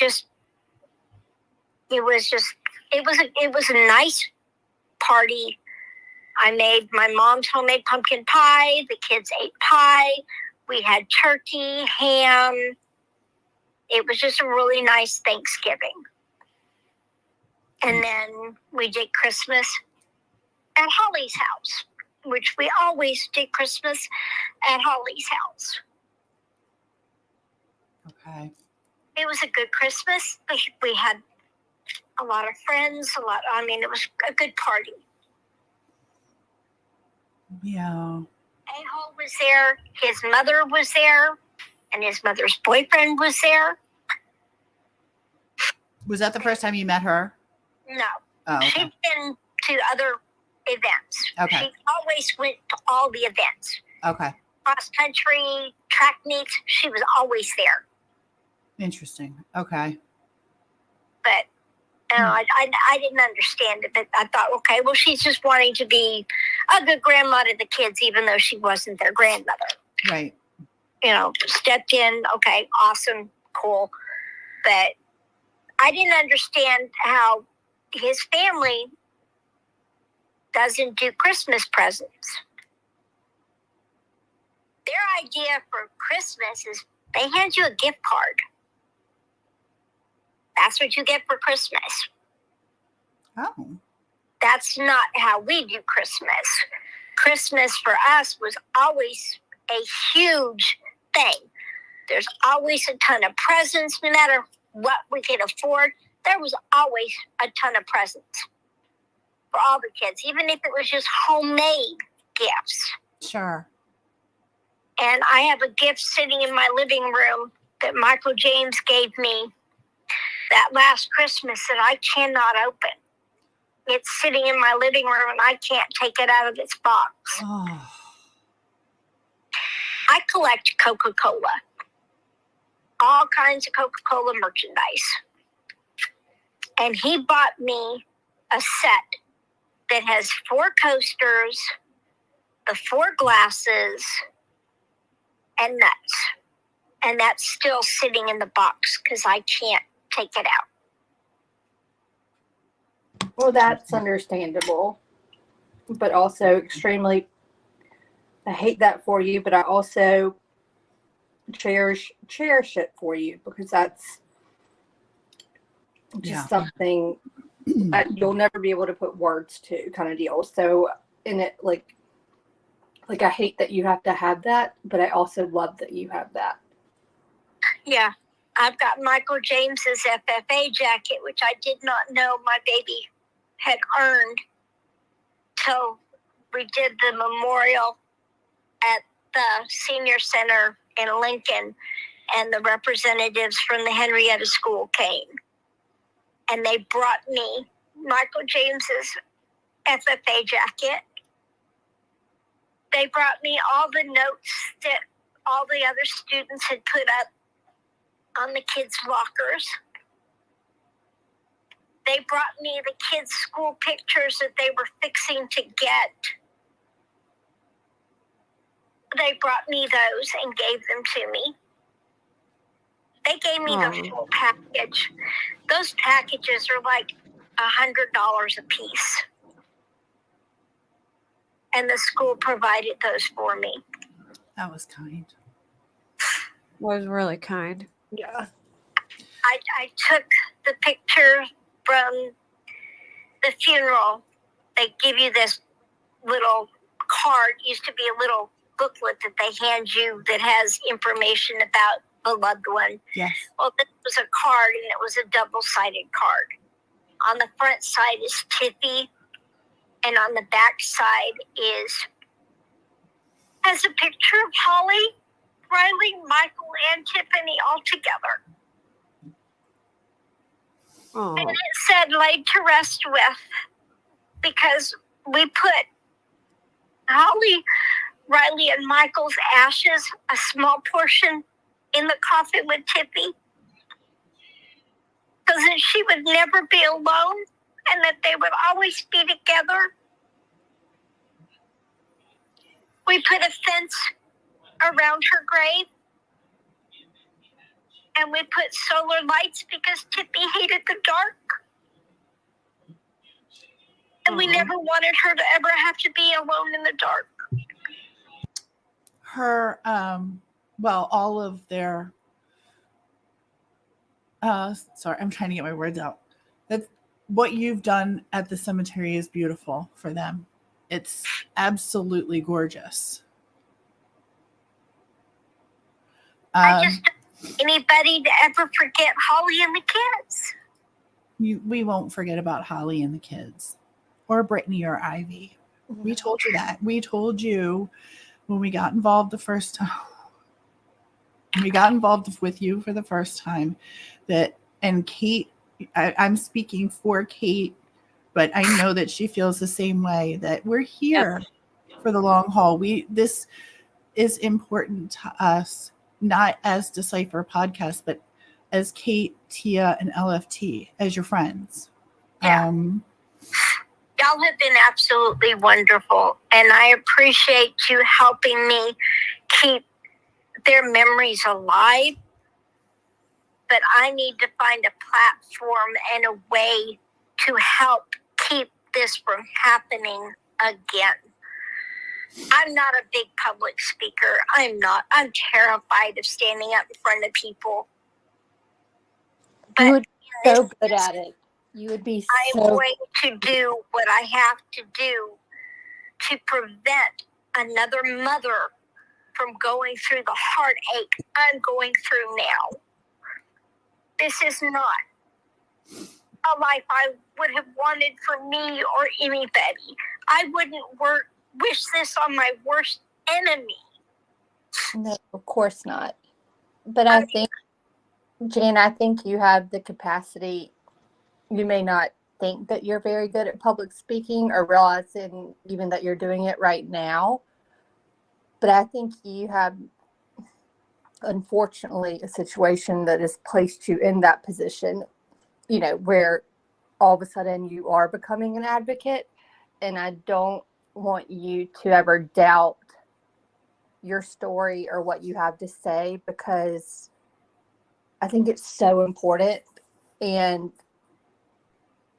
how genuine and real when you talk about your experiences and what you want for others moving forward, like what you want to see happen and what you don't want to see happen. I think you have an amazing platform that you unfortunately were placed on, but I think you can do a lot of good with it. And I know it's really hard, I'm guessing, in the first year or two of situations like this. And I don't think it's going to get easier overnight magically. And I don't think that, I think we all recognize that. But I think there's, at some point, like that heartbreak is never going to go away. It's always going to be there. But I do think a part of it will transition into like that motivation, and that you can become a fixture. Well, I think that's exactly what's so important, and what keeps me in awe of you is that you wake up, and I've told you this, I've told you to your face, the fact that you put your feet on the floor every day and you don't curl up in a ball and cry all day long is amazing to me. But instead, you go out and you advocate for others, and you say, I don't want this to happen to anybody else. I have to do something. And that's the thing that impresses me the most, is throughout this horrible loss, you're turning it into something beautiful to help protect other people. And those people are going to be grateful to you, to Holly, to Michael, Tiffy, and Riley, Brittany and Ivy as well. Yeah, those two little girls were spectacular young women. Yes, they were. They had a compassion.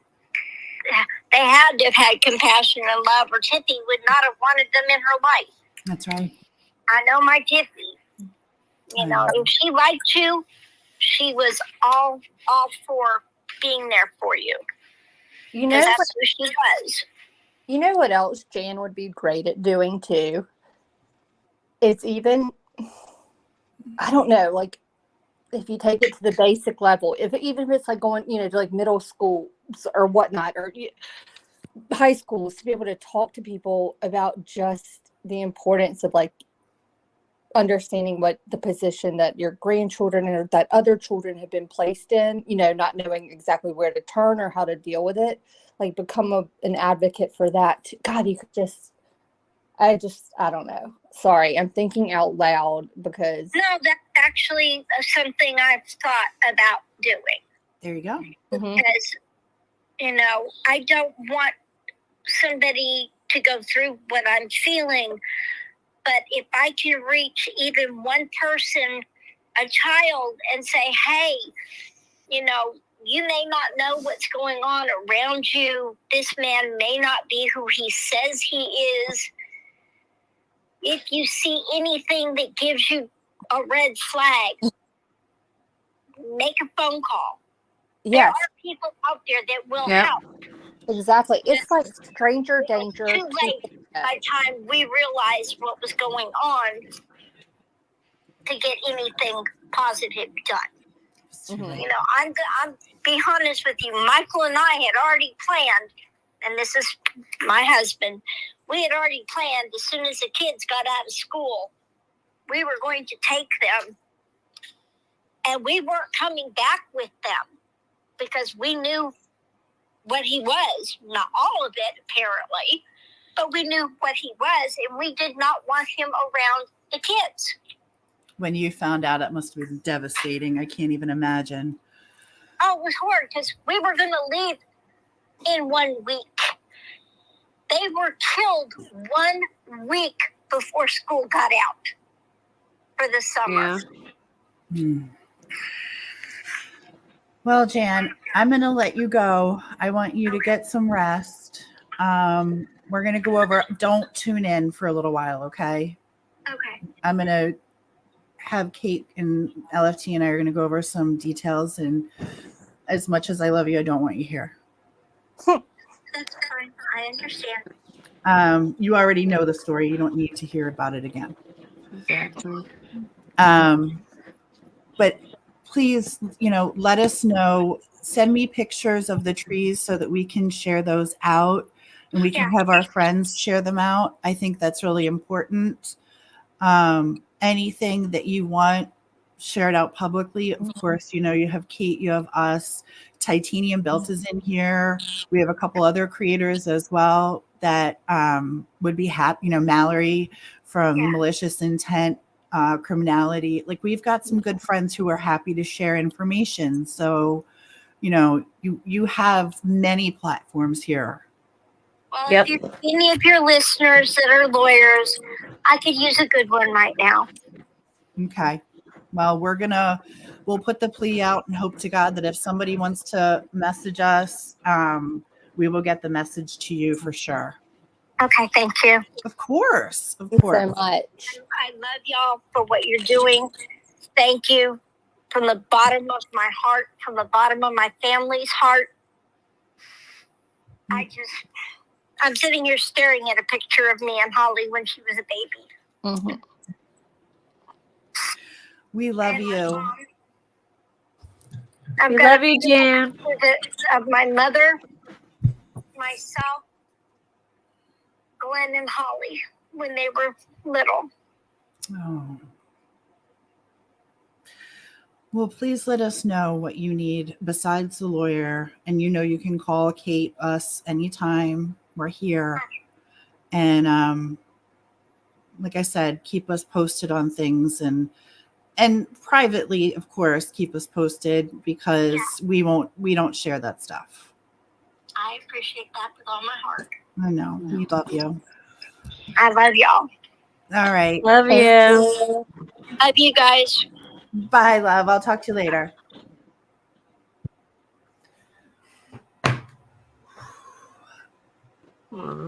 Okay. So that was Holly Guess, her mom, Riley Allen, Michael James. God, I'm trying so hard not to lose my shit here. I didn't really go into detail before because I didn't want her. Hi, Lavina. I think Kate is too, like, we're super protective of her. And this year, obviously, has been more than a struggle. It's been horrific. And I know that there was some information given out here that I want to go back and just refresh my memory on and make sure that we have the details on it correct. I know that there's a couple things that were said that I think was new information to me. And I just want to confirm the details on that. But if you're in our Facebook group, I will put out, can we? Actually, yeah, I was just, are you thinking what I am about the timeline? Yeah, can we put that, are we allowed to put that out? I think not like this instant. Don't do it like right this second. But I think, yes, we can. Okay. Yes. Okay. All right. I couldn't remember. I mean, I think it's almost like I'm almost about to be like, I think it's okay for us to open it up. Just as long as you open up like those two tabs, like, or even the faults, like the things that we failures, the failures, like the failures tab, the day of and the day after, and then maybe that one that has like throughout the years, because that includes a ton of the charges and all the stuff that's happened. We got to blank out the names. But I think for the most part, like. It's okay to, you think yeah, it's okay? I mean, like, we all know the names of the victims right now in terms of those tabs. Don't show the people tab. Okay. Like, but we'll give a time. I'll post it in a community post and I will post it in our Facebook group. The bottom line is 7 lives were taken by a horrible human being. And the story is, it seemed like a murder-suicide was what it was appeared to look like. And when Kate got a hold of the story, she was like, I don't think so. I think there's a little more to this. And when we started looking at it, we were like, tribal laws came into effect. Oh my God. I don't even want to go down that road. Federal laws came into effect, and it's just very it's a detailed story. And then the best part is, not only did that craziness happen and all that, but then we had crazy people start following us and coming on panel. Oh my goodness. Who started making up stories. You know what was funny? There was something that happened after that unfolded, and you can tell it. Tell it. He showed up and brought the lady pizza. What? What was that kid's name who went missing but really didn't go missing? Carly Russell? No. Oh, it was a Hispanic young man. It was a Hispanic young man. And they said he was missing for like many years, but he was yeah, and then they were interviewing him at the station. Yeah. And that said person showed up and like brought pizza and Wait, yes, she showed up and they locked her. It was at a hotel. It was at a hotel. They locked it. Okay, so same lady comes up on our panel. Oh my God, that lady, drunk as a damn skunk. Is this the one that we kind of joke, like have our running joke behind it, like the ha ha ha? Oh, I'll say her name out loud. Ginger, you're a fucking loon, lady. Okay. Or you're a loon. She came up intoxicated. The first time I was like, okay, cool. You go, girl. And the second time I was like, she's arguing with she was a hoot. And then to find out what the hell was his name. Oh my gosh, I feel so bad that I cannot remember his name. It was a Hispanic. And then that victim's advocate guy that everybody knows from Texas was speaking up for him. Yes. Oh, didn't she go on panels after that to like?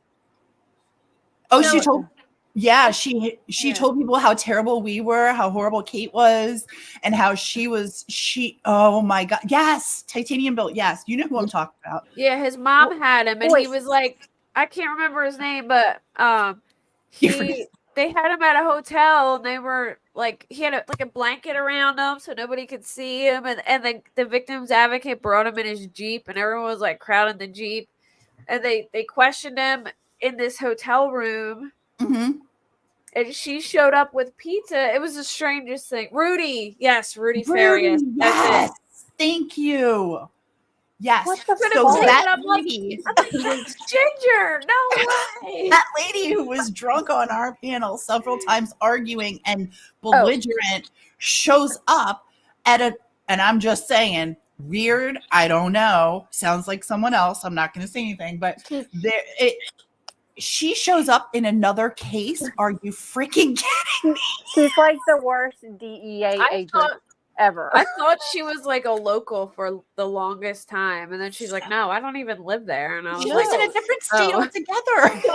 But I never mind. You were talking like you were like investigating the case, and you were like, "That's because she presents herself as like I'm in the know," and it's like she's an undercover DEA agent for all the stuff that she's like, it was the damnedest thing. I was like, okay. I think the live is still up. And if you go, I'm telling you, I think it was a Decipher After Dark, and Henrietta should be tagged in it. If you want a good laugh, I'm telling you, go watch that shit. Oh my God, that was that night that I think like by the end of the live, like I'd been on like mute for forever. And it was like, once again, like gods had all connected. My Wi-Fi was working. And I think my question was like, wait, what the hell just happened? Because it went from like totally being like cordial-ish to, and like kind of following along. And then it took a hard left. It took a hard left. And I was like, I just remember going, what the heck just happened? Like it.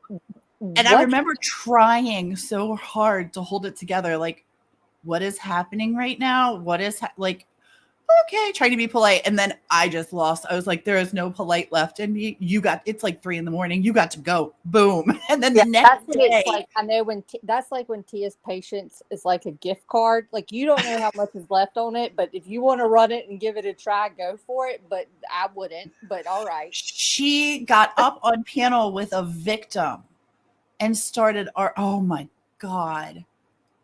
What a loon. Yes. Kate's right. She did message me and she's like, girl. Yeah. Is that who I think it is? Yes. Oh my God. I need to like journal about that, because that's that something was so I'd almost forgotten that. But that was batshit. And she kept showing up on all these panels for all this stuff. And I was like, wow. And we kept going. And like, I'm Captain Save-A-Ho. So I'm like trying to message people behind these things. Like, please don't let this lady up. She doesn't know what she's talking about. She's just trying to get a name for herself. And then lo and behold, there she is on the news cameras in another case. And I was like, I'm done. She's like Jekyll and Hyde. You don't know what I'm done. It from her when she decides to join you or speak up. And then like I said, like hard lefts. And I'm like, can you just at least use a blinker? So I knew that was coming.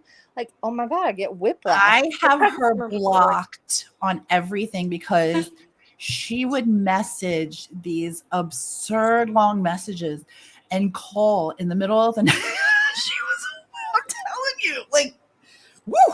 Anywho. Oh, thank God Punkhead is here. I feel good. We're good. Punkhead. Titanium Built, thank you for coming in. I really love your channel and I appreciate you being here tonight. And I know it was a little bit, I didn't go into a lot of detail about Henrietta.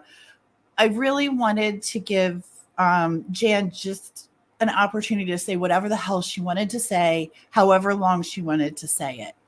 I wanted to go live on May 1st and I couldn't, my schedule just screwed up and I couldn't do it. And I left. He wasn't feeling great. And hi, Van. I haven't seen you in ages. Thank you for coming in. It's so great to see you. Oh my goodness, I love you.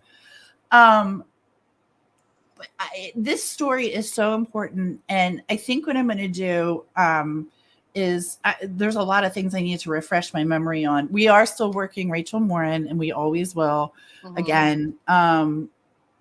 But this story is one that when I tell you that I would go to bed at night and pray for the darkness to leave, with the exception of Jan and Lynn and the people, Justin Webster, the victims' families, Mr. Brewster, another good man. There was a lot of darkness. Yeah, Tia gets like nightmares on this one. I don't like this case. I don't like this. This one affected me in ways that others never did. And I literally, just talking about it, I have the you can't even, I have the chills just up and down my body. And not only that, but there's like so much stuff that like we can't even share that just is like the horror that people went through. Awful. Yeah. It's icky. Well, and one of the things I do want to make sure that we do mention is there, and Jan was alluding to this, and I didn't get a chance. I didn't want to interrupt her. I really didn't, you guys. I just didn't. I wanted her to have this opportunity. Yeah. But one of the things that happened in this particular case is because Holly was married to the perpetrator, her name was thrown out as potentially helping lure the victims in, helping even in some of the horrible crimes that happened. Like she was complicit. Yes, thank you. And that is absolutely the farthest from the truth. She wasn't even alive. It would be physically impossible. He did this, and the reason that he killed her first is to make sure that she couldn't help or warn or do anything, and because that's what she would have done. But Holly was a victim, and her children were victims. Ivy and Brittany were victims. Mm-hmm.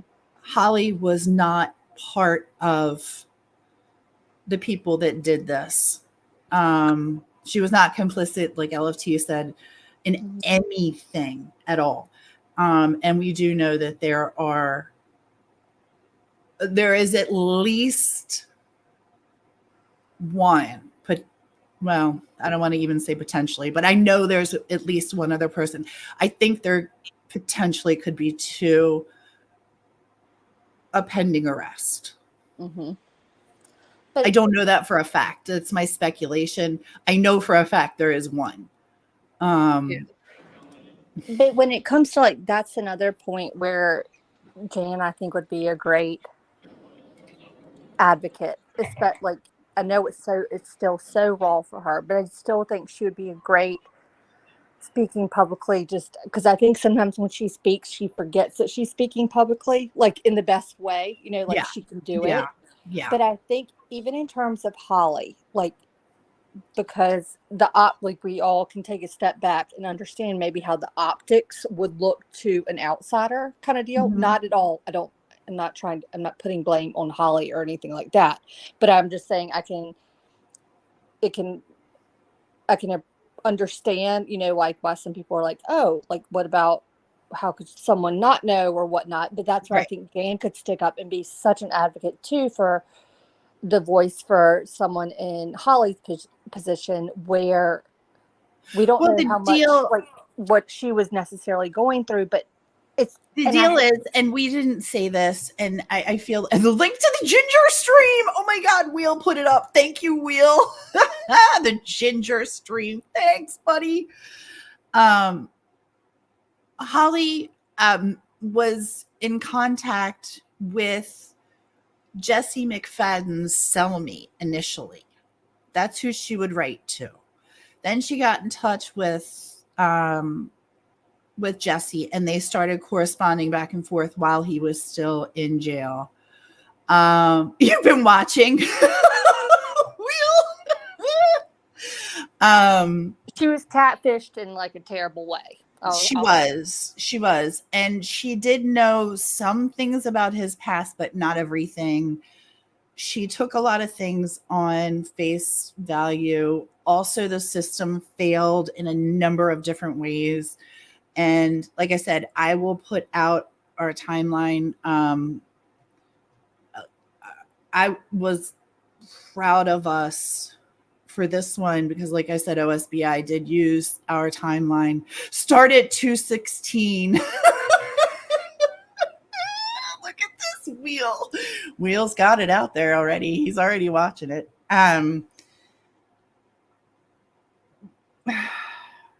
Wait, are you playing it? No. Oh, no. I was like, I'm proud of all of the creators that worked on this case, because all of the creators that worked on this case still talk to the people, we still surround the family.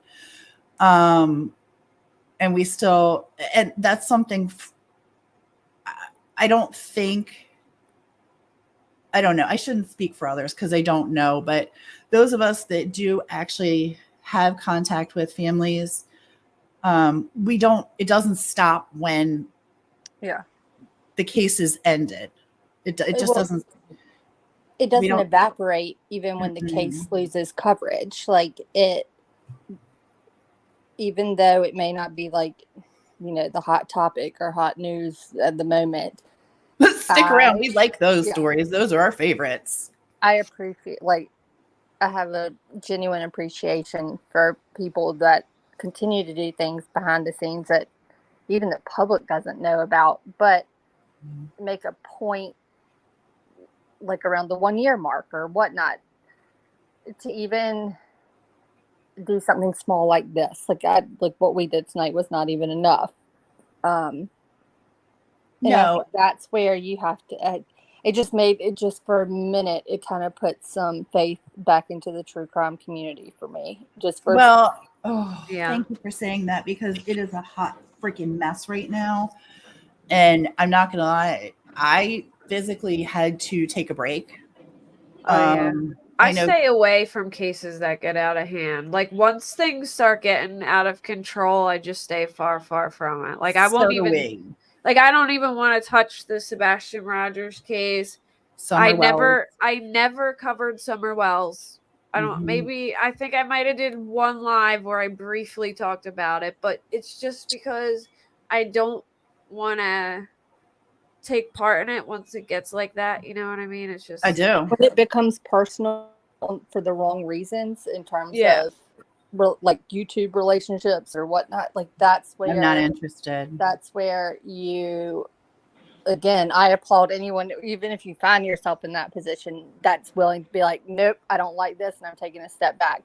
I can applaud that. Like I can respect and applaud that more than I can to others who do not do that. But that's just my line of thinking. Like it starts getting to the point. It was like like people get these like huge numbers because it's turned into such a circus. Like I don't feel right covering it at that point because like I just I don't want to be the person covering it for that reason or to make it worse than it is. It's like this is already bad enough. I'm just gonna.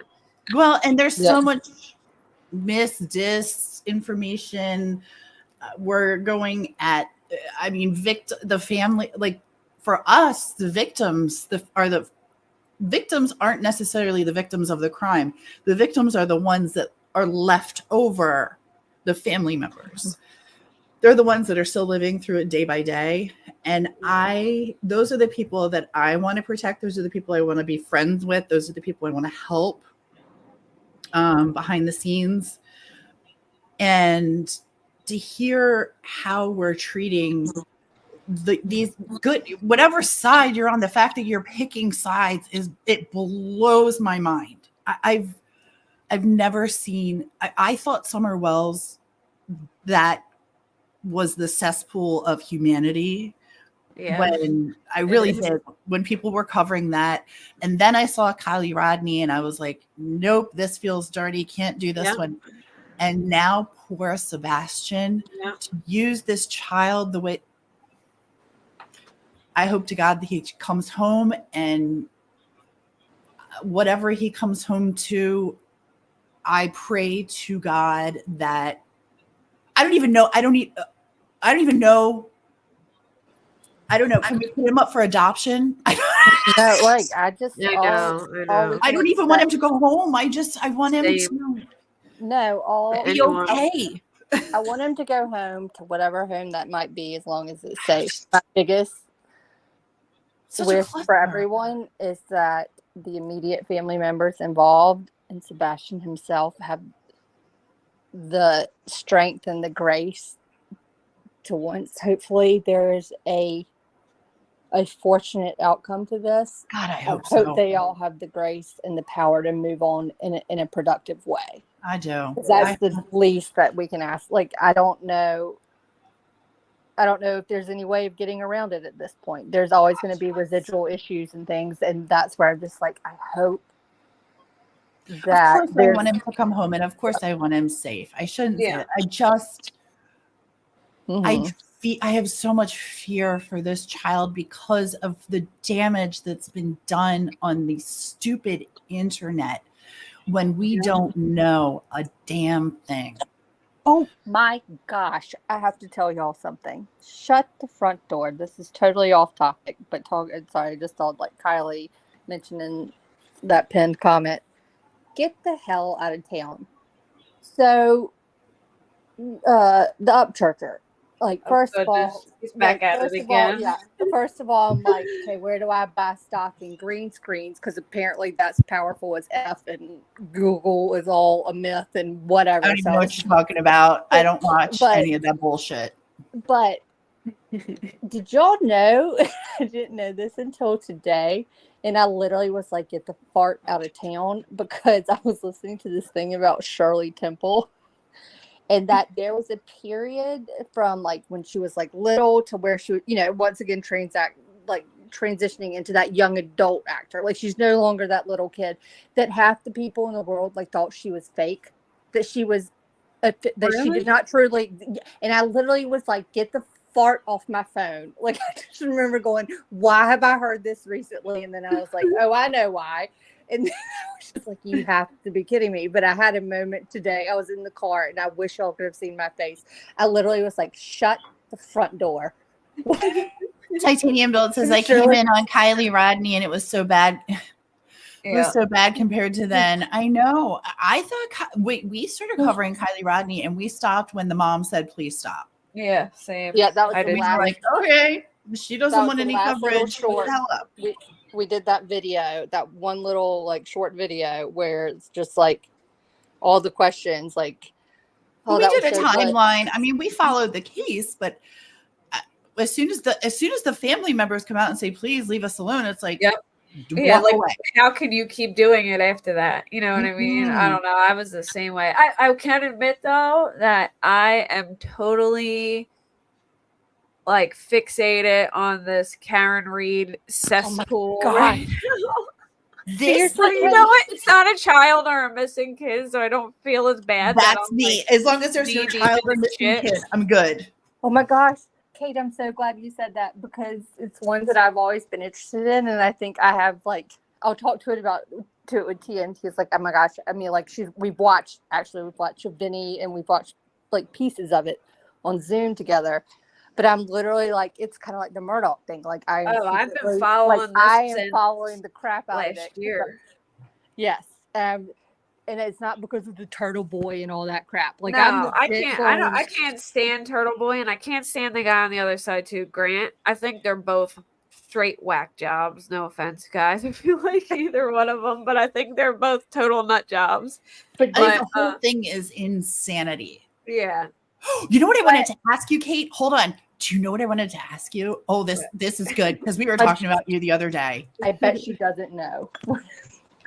So since OJ has died, oh my gosh, what are your feelings on all this? Because I know your feelings on OJ, and that was such a fun live to watch. So tell me. So, I mean,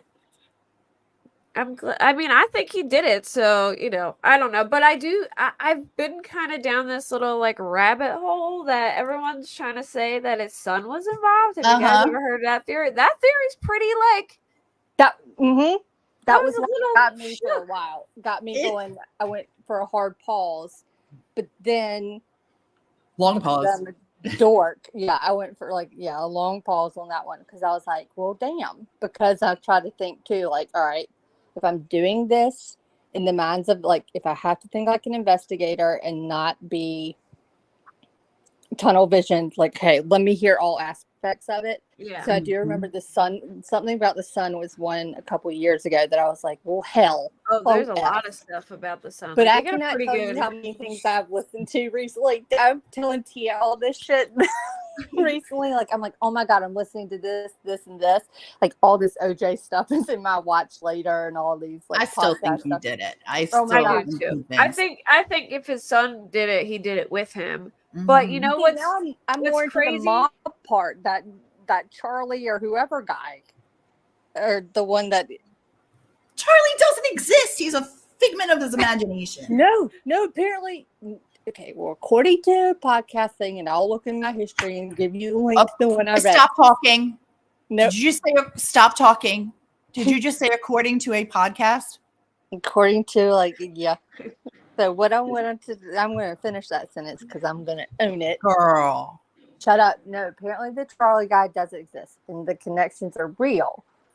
And it's just theory that he put, y'all, I told you, this is like another thing, like the sun thing. Like, it had me I was in the shower, like, listening to it, and I'm going, well, what the fuck? Now I got to think about this. And why am I listening? I knew I should have put on Netflix. I should have never gotten into the shower with the speaker listening to this shit. I should have just listened to Friends, or I don't know, pick a whatever. But no, I'm literally. The only thing that would have made that sentence better is that you would have told me you heard it in a Facebook group. I don't. Although I do love Facebook groups, man. You do get a lot of like tip-offs in Facebook groups. How many? A lot of them aren't true, but once in a while you get a really good one, you know, where you're like, people tell you all the details and it ends up being true. I agree. But how many times have I gone to either one of y'all going, y'all never believe what I read in Facebook? I am not sure that sentence has ever come out of my mouth. I'm not the one. I'll read the shit and I'm the one that laughs it off and then gets like, why are you taking, like, no, because I don't care. No. This was, so I heard a conversation between a legitimate podcaster, though I can't remember the name. It wasn't like Pascal or like fucking Kate Does Crime or something like that. This is another one that I was listening to. wow. I mean, like, what? Okay, or Decipher. I wasn't listening to Decipher. I wasn't listening to like, I don't know, Hooked on Phonics, ABC. I don't know. I was listening to one. It wasn't a like Serial or something like that. Yeah. I was listening to like a Lindsay Payne kind of person that I'm like, okay, I'll put a little bit of credit into what you're saying. And they were this person was, I don't know, generous enough to host this guy talking about his whole take on it and from his private investigation and all this shit. And he pushed back on him, but that whole mob thing and the Charlie person kept coming up, and I was pissed because then I was like, no, I'm thinking about it. And I love how you can buy into things so easily, and I'm like, no. That's how You're like, that's how easily it gets shut down when I bring it up the first time. No, stop. And then, but what do I do? Like 5 minutes later, I'm like, but I want to talk about this a little bit more. And she's like, seriously? And then gradually, I'm like a brain ninja. Like, I worked my way into her brain, and then she's like, fuck, now I'm thinking about it too. And Stephen Smith, we can look into Stephen Smith some more and see if there's anything else out there. I don't think there is anything else out there at the moment. Kate. Yes. Stephen Smith. John O'Keefe wearing a shoe. How hard did he get knocked out of it right now? Don't make me tell my shoe story. Stop it. I thought of you though, like in a way. I know. I thought about it too. I'm like, man, that's it. I will never not be able to think of you, just so you know, when it comes out, because you're just like, oh my god, when it happened to me, like I was kicked out of my shoes. Wait, what? Well, no, the fact that everybody else just kept talking, and I was like, we're all just gonna let that go, huh? Ain't nobody gonna stop Kate and say, whoa, Kate. I literally was going like, really? Yeah, I think we were both like, do we pick that up? Is this the baton? Did she pass it? Because we're not losing this race. Like, we are in the Olympics right now. That torch is lit. We should grab this thing and say, wait, what? Oh my God. You know what? I thought about that today too, because I'm thinking like, how many people have these cops seen get hit by a car? And do they know they fly out of their shoes? Did this just happen to fly off his foot, or did they take his shoe off? Exactly. Like on Vinny last night when he was interviewing the accident reconstructionist, or like that whole guy that's literally all he does is all like car accident, pedestrian accidents, stuff like that. I literally was like, oh my god, I bet Kate knows him. I was like, I didn't know who that is. Okay. So what do you guys think about the Karen Reed thing? Like, where are you on it? We have differing opinions. I'm like in the middle here. I can go either way depending on where the evidence goes, because I've seen plenty of things where the police are totally corrupt. I've watched a bunch of documentaries. You ever see the 7-5? That shit is crazy. Like, literally the whole police department was in on it. Wait, let's see, Kate. What do you think Tia thinks, and what do you think I think? I think Tia thinks it's not a setup, and I think LFT thinks it is a setup. Absolutely. And I just know by your personality. Yep. Yeah, I literally, because I was just actually curious to see like what you thought, because I like to follow only the evidence. Yeah, I don't listen to any noise other than like show me the evidence. That's it. I don't care. Man, there's so many connections. It's hard to ignore that. And Trooper Proctor, man, like that's big. You can't just say in a text message like, "Oh no, nobody will touch him. He's a cop," and that you're looking for nudes. I mean, like in my opinion, they purposely Section 12'd her Mhm. he even said he can't stand her. He called her a cunt, Mhm. and said he hoped she unalives herself. So I think It's like I OJ don't know. 2.0 in a weird way. Like And he how do lit- you miss the red tail light pieces? Like, that's how do I, you miss that? There's that's what just no way. Well, actually, I had a theory on that. And that is, hold on one second. Wheel, can you please drop Titanium Built's link? I couldn't even think of the word. And Aussie True Crime, please. Those two, please, oh please, gosh, please, please. I forgot those. I have interesting opinions on that because of the snowplow. Oh, see, and the snowplow's the thing that gets me. No, but no. Here's the thing. They No, searched but no. that. But They no. searched that crime scene and found every piece of a clear cocktail glass, but they couldn't nothing. find no giant red pieces of tail light. Like, no way. That blows my mind. You obviously have to look really goddamn hard Mhm. I to find know. clear glass in the snow. And then when I heard about the law enforcement using the red Solo cups from a neighbor because there was Red Solo. blood in the Red snow, Solo cup. and they scooped it up, which I get. Like I can almost understand though. Like if you're like, holy shit, we've got this. How do we like try to do something? Thanks, Bill. Okay, but you really didn't even want to be like, y'all have a Ziploc, like a fresh Ziploc bag where I can like just Not kind even of. a zip. How about a paper bag? A Anybody got a freezer paper bag? bag, a paper Yeah, bag. like, Come so on, I there's don't know, like way because better options the than red drops Solo. the drops were in the snow, so I have to admit I went from plastic over paper, which I don't think is technically right, but I don't know how to preserve ice in a paper bag, so I was going with a Ziploc. Like if you could just scoop it up, like grab Here, some of the snow. here you go. Yeah, literally like a shovel. But y'all seen those primitive people build fucking like underground like shrines and pools and stuff with like a tool.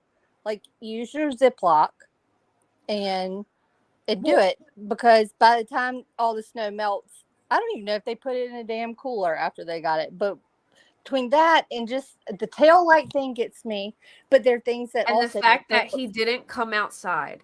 Mhm. I mean, when have you ever seen a cop get injured or killed or something and another cop is not rushing to be out there doing what they can to help? That is insane to me, that they knew that this was going on outside and never came outside. Oh, they were sleeping. No, they weren't. She went in their house. No, And McCabe went into the house. Who is covering? Did you say Jen Lou and Yes, Allie are covering it? Jen Lou and Allie are doing it. They are, and I think this is a great idea. Tia and almost I both like agree with that. jurors, right? Yes, they have been avoiding, like they'll show up, like you can chat about it, but they like bounce out of chats when they start talking about Karen Reed stuff, because what they're doing, they're literally they're actually watching it. I think if Tia and I understand it correctly, it's like they're covering it like after the fact, like kind of like we all do with Murdoch. That's what Emily D. Baker is doing. Yeah, without doing the research beforehand. So it's like they're a juror and they're basing it off their reactions only on what is said. To the evidence. See, that's what evidence. I love that. And I love that. Already I was already in too deep for a year to be able to do that. But I could really go either way. There's just some things that I need confirmed for me. Like why they didn't come outside. I would need that search at 2:27 a.m. to be explained by a professional, and not just that she opened another tab, because I just don't find that believable that she opened a tab that was previously opened and it didn't register the new time.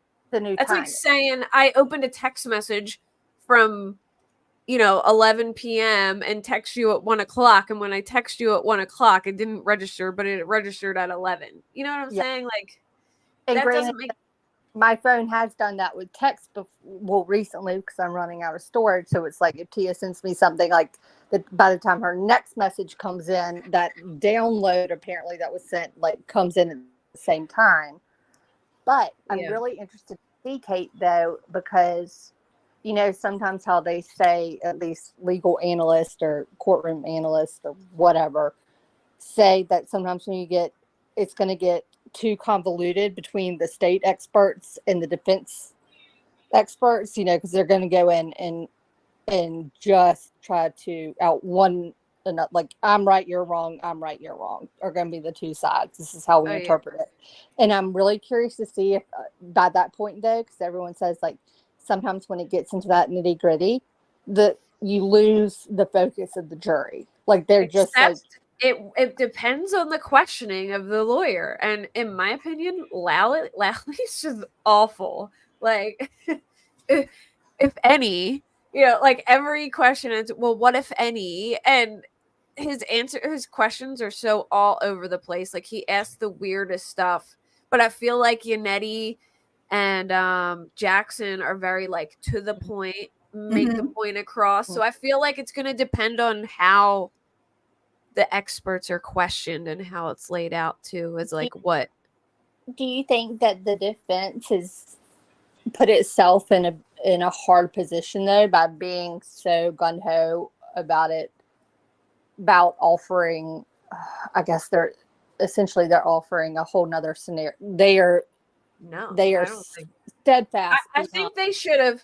I don't know if Colin Albert's really the angle, but I guess I don't know. I've been kind of like Brian Higgins or Colin Albert. Like, which way should they have gone with it? Because the Brian Higgins thing seems like it would be a good motive, considering they had like they shared like a kiss or something.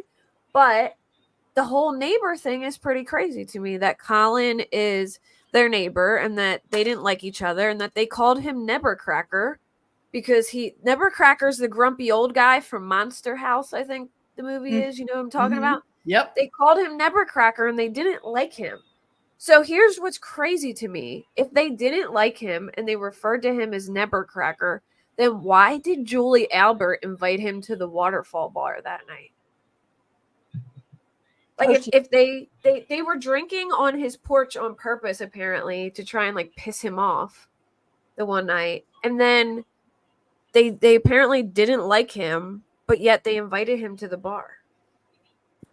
Which I was always under the impression that that John O'Keefe actually went into the house after, because Karen didn't go into the house, right? Like when they pulled up to the place. Like they're claiming that he never came in, but here's another weird part. Is Jen McCabe says at like 2:32 that she's seen Karen outside, but that's when the movement stopped on John's phone. So how are you looking out the window at this time and you don't see him get hit if his phone activity stops at that point? And then when does her car move again in the like?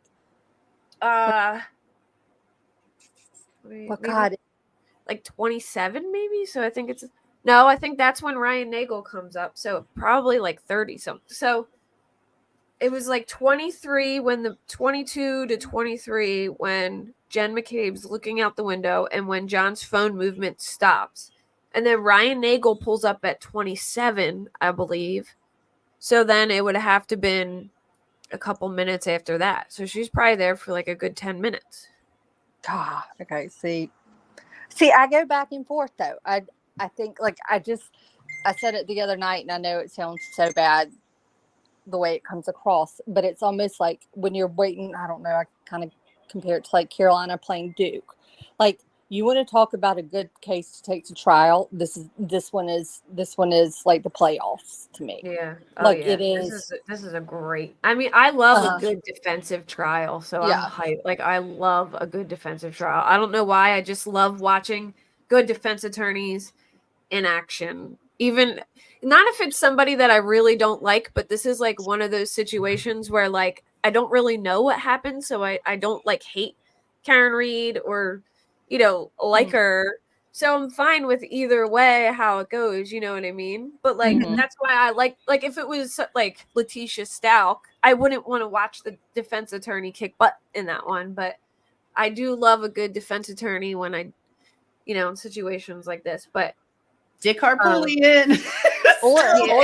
Actually, the defense attorney Leslie Abrams. I mean, I love some good defense attorneys. I love a good dog and pony show. Well, whenever they finally make it to trial, whoever is representing Sarah Boone, I will pop my popcorn and just watch that thing. If you even end up at trial, because I don't know where the hell we are going right now. Other than I feel like we're still looking for a spigot outside for water.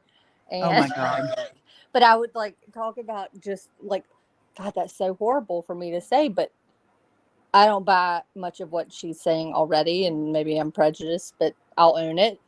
But I will wreck my car to get home to see that defense attorney come up and defend her like staunchly and be like, no, we're fighting this. I will make sure I'm home to see that.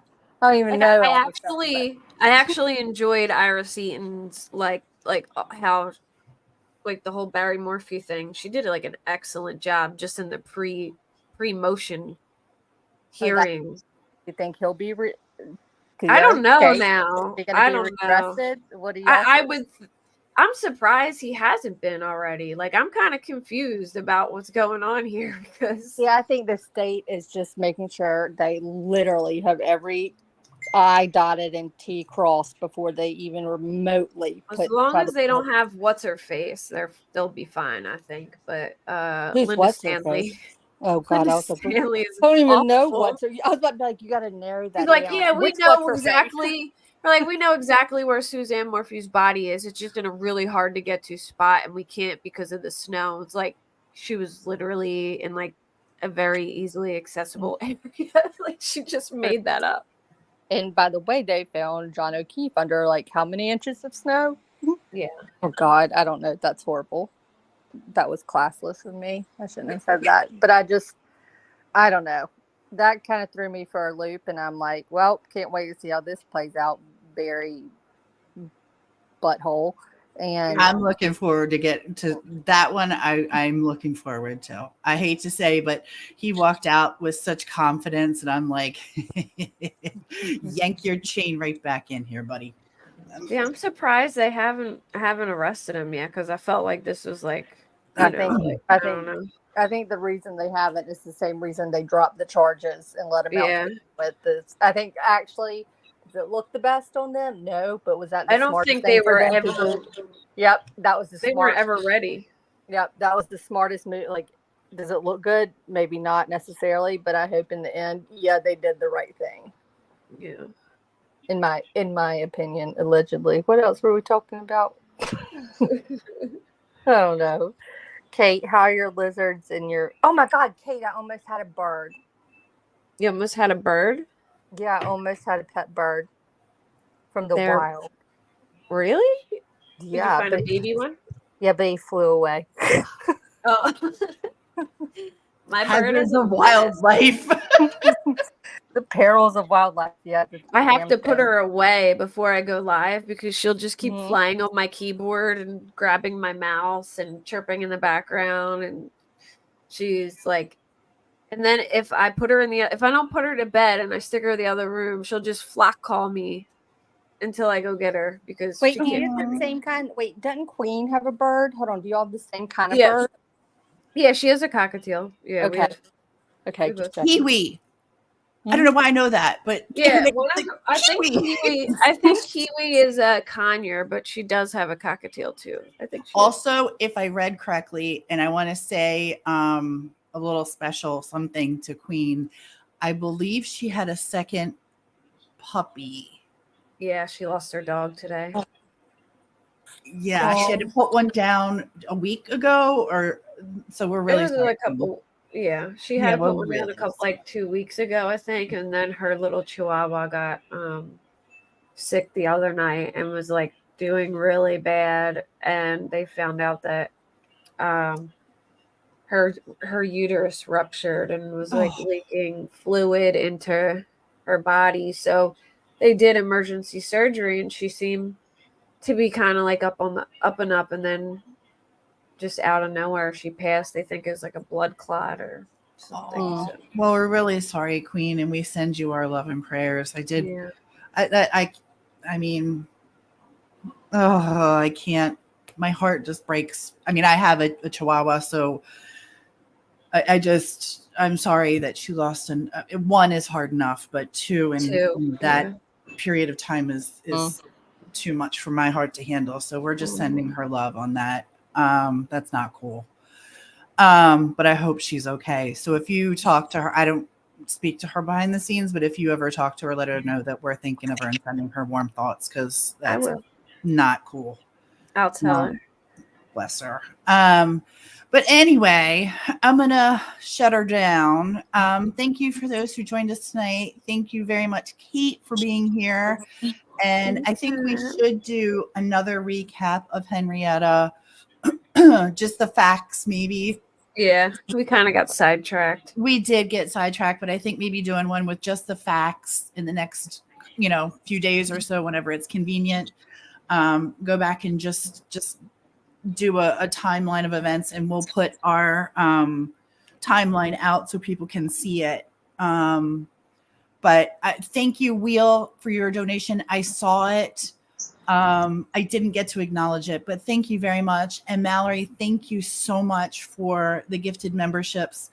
Punksy, thank you. That was so nice. Your super sticker. I just saw that. Yes, Punksy. Thank you. Thank you. I was just getting ready to say that. I probably will not monetize this one. I have a hard time with that. I don't know how I feel about that. Somebody can talk to me later about that. I don't know how I feel about that. But I just want to thank you guys for being here. And Kate, thank you for taking time out of your day. I know you're really, really busy with family and stuff, but thank you for joining us tonight. And a special thank you to Jan for coming up and just doing what she could. Kelly, we love you. Wheelby, boss man. And everyone else, thank you so much for joining us tonight. And if you're a praying person, good thoughts and prayers to all the victims. Keep Sebastian, the light in his story. Rachel Morin, let's pray that her dude gets caught. All the cases that we're working on, we just want to we want to have good intentions and good thoughts for the families. But I appreciate everyone being here, and you guys have a good night. Thank you. You too. Good night, guys. Good night, everyone. Oh, wait.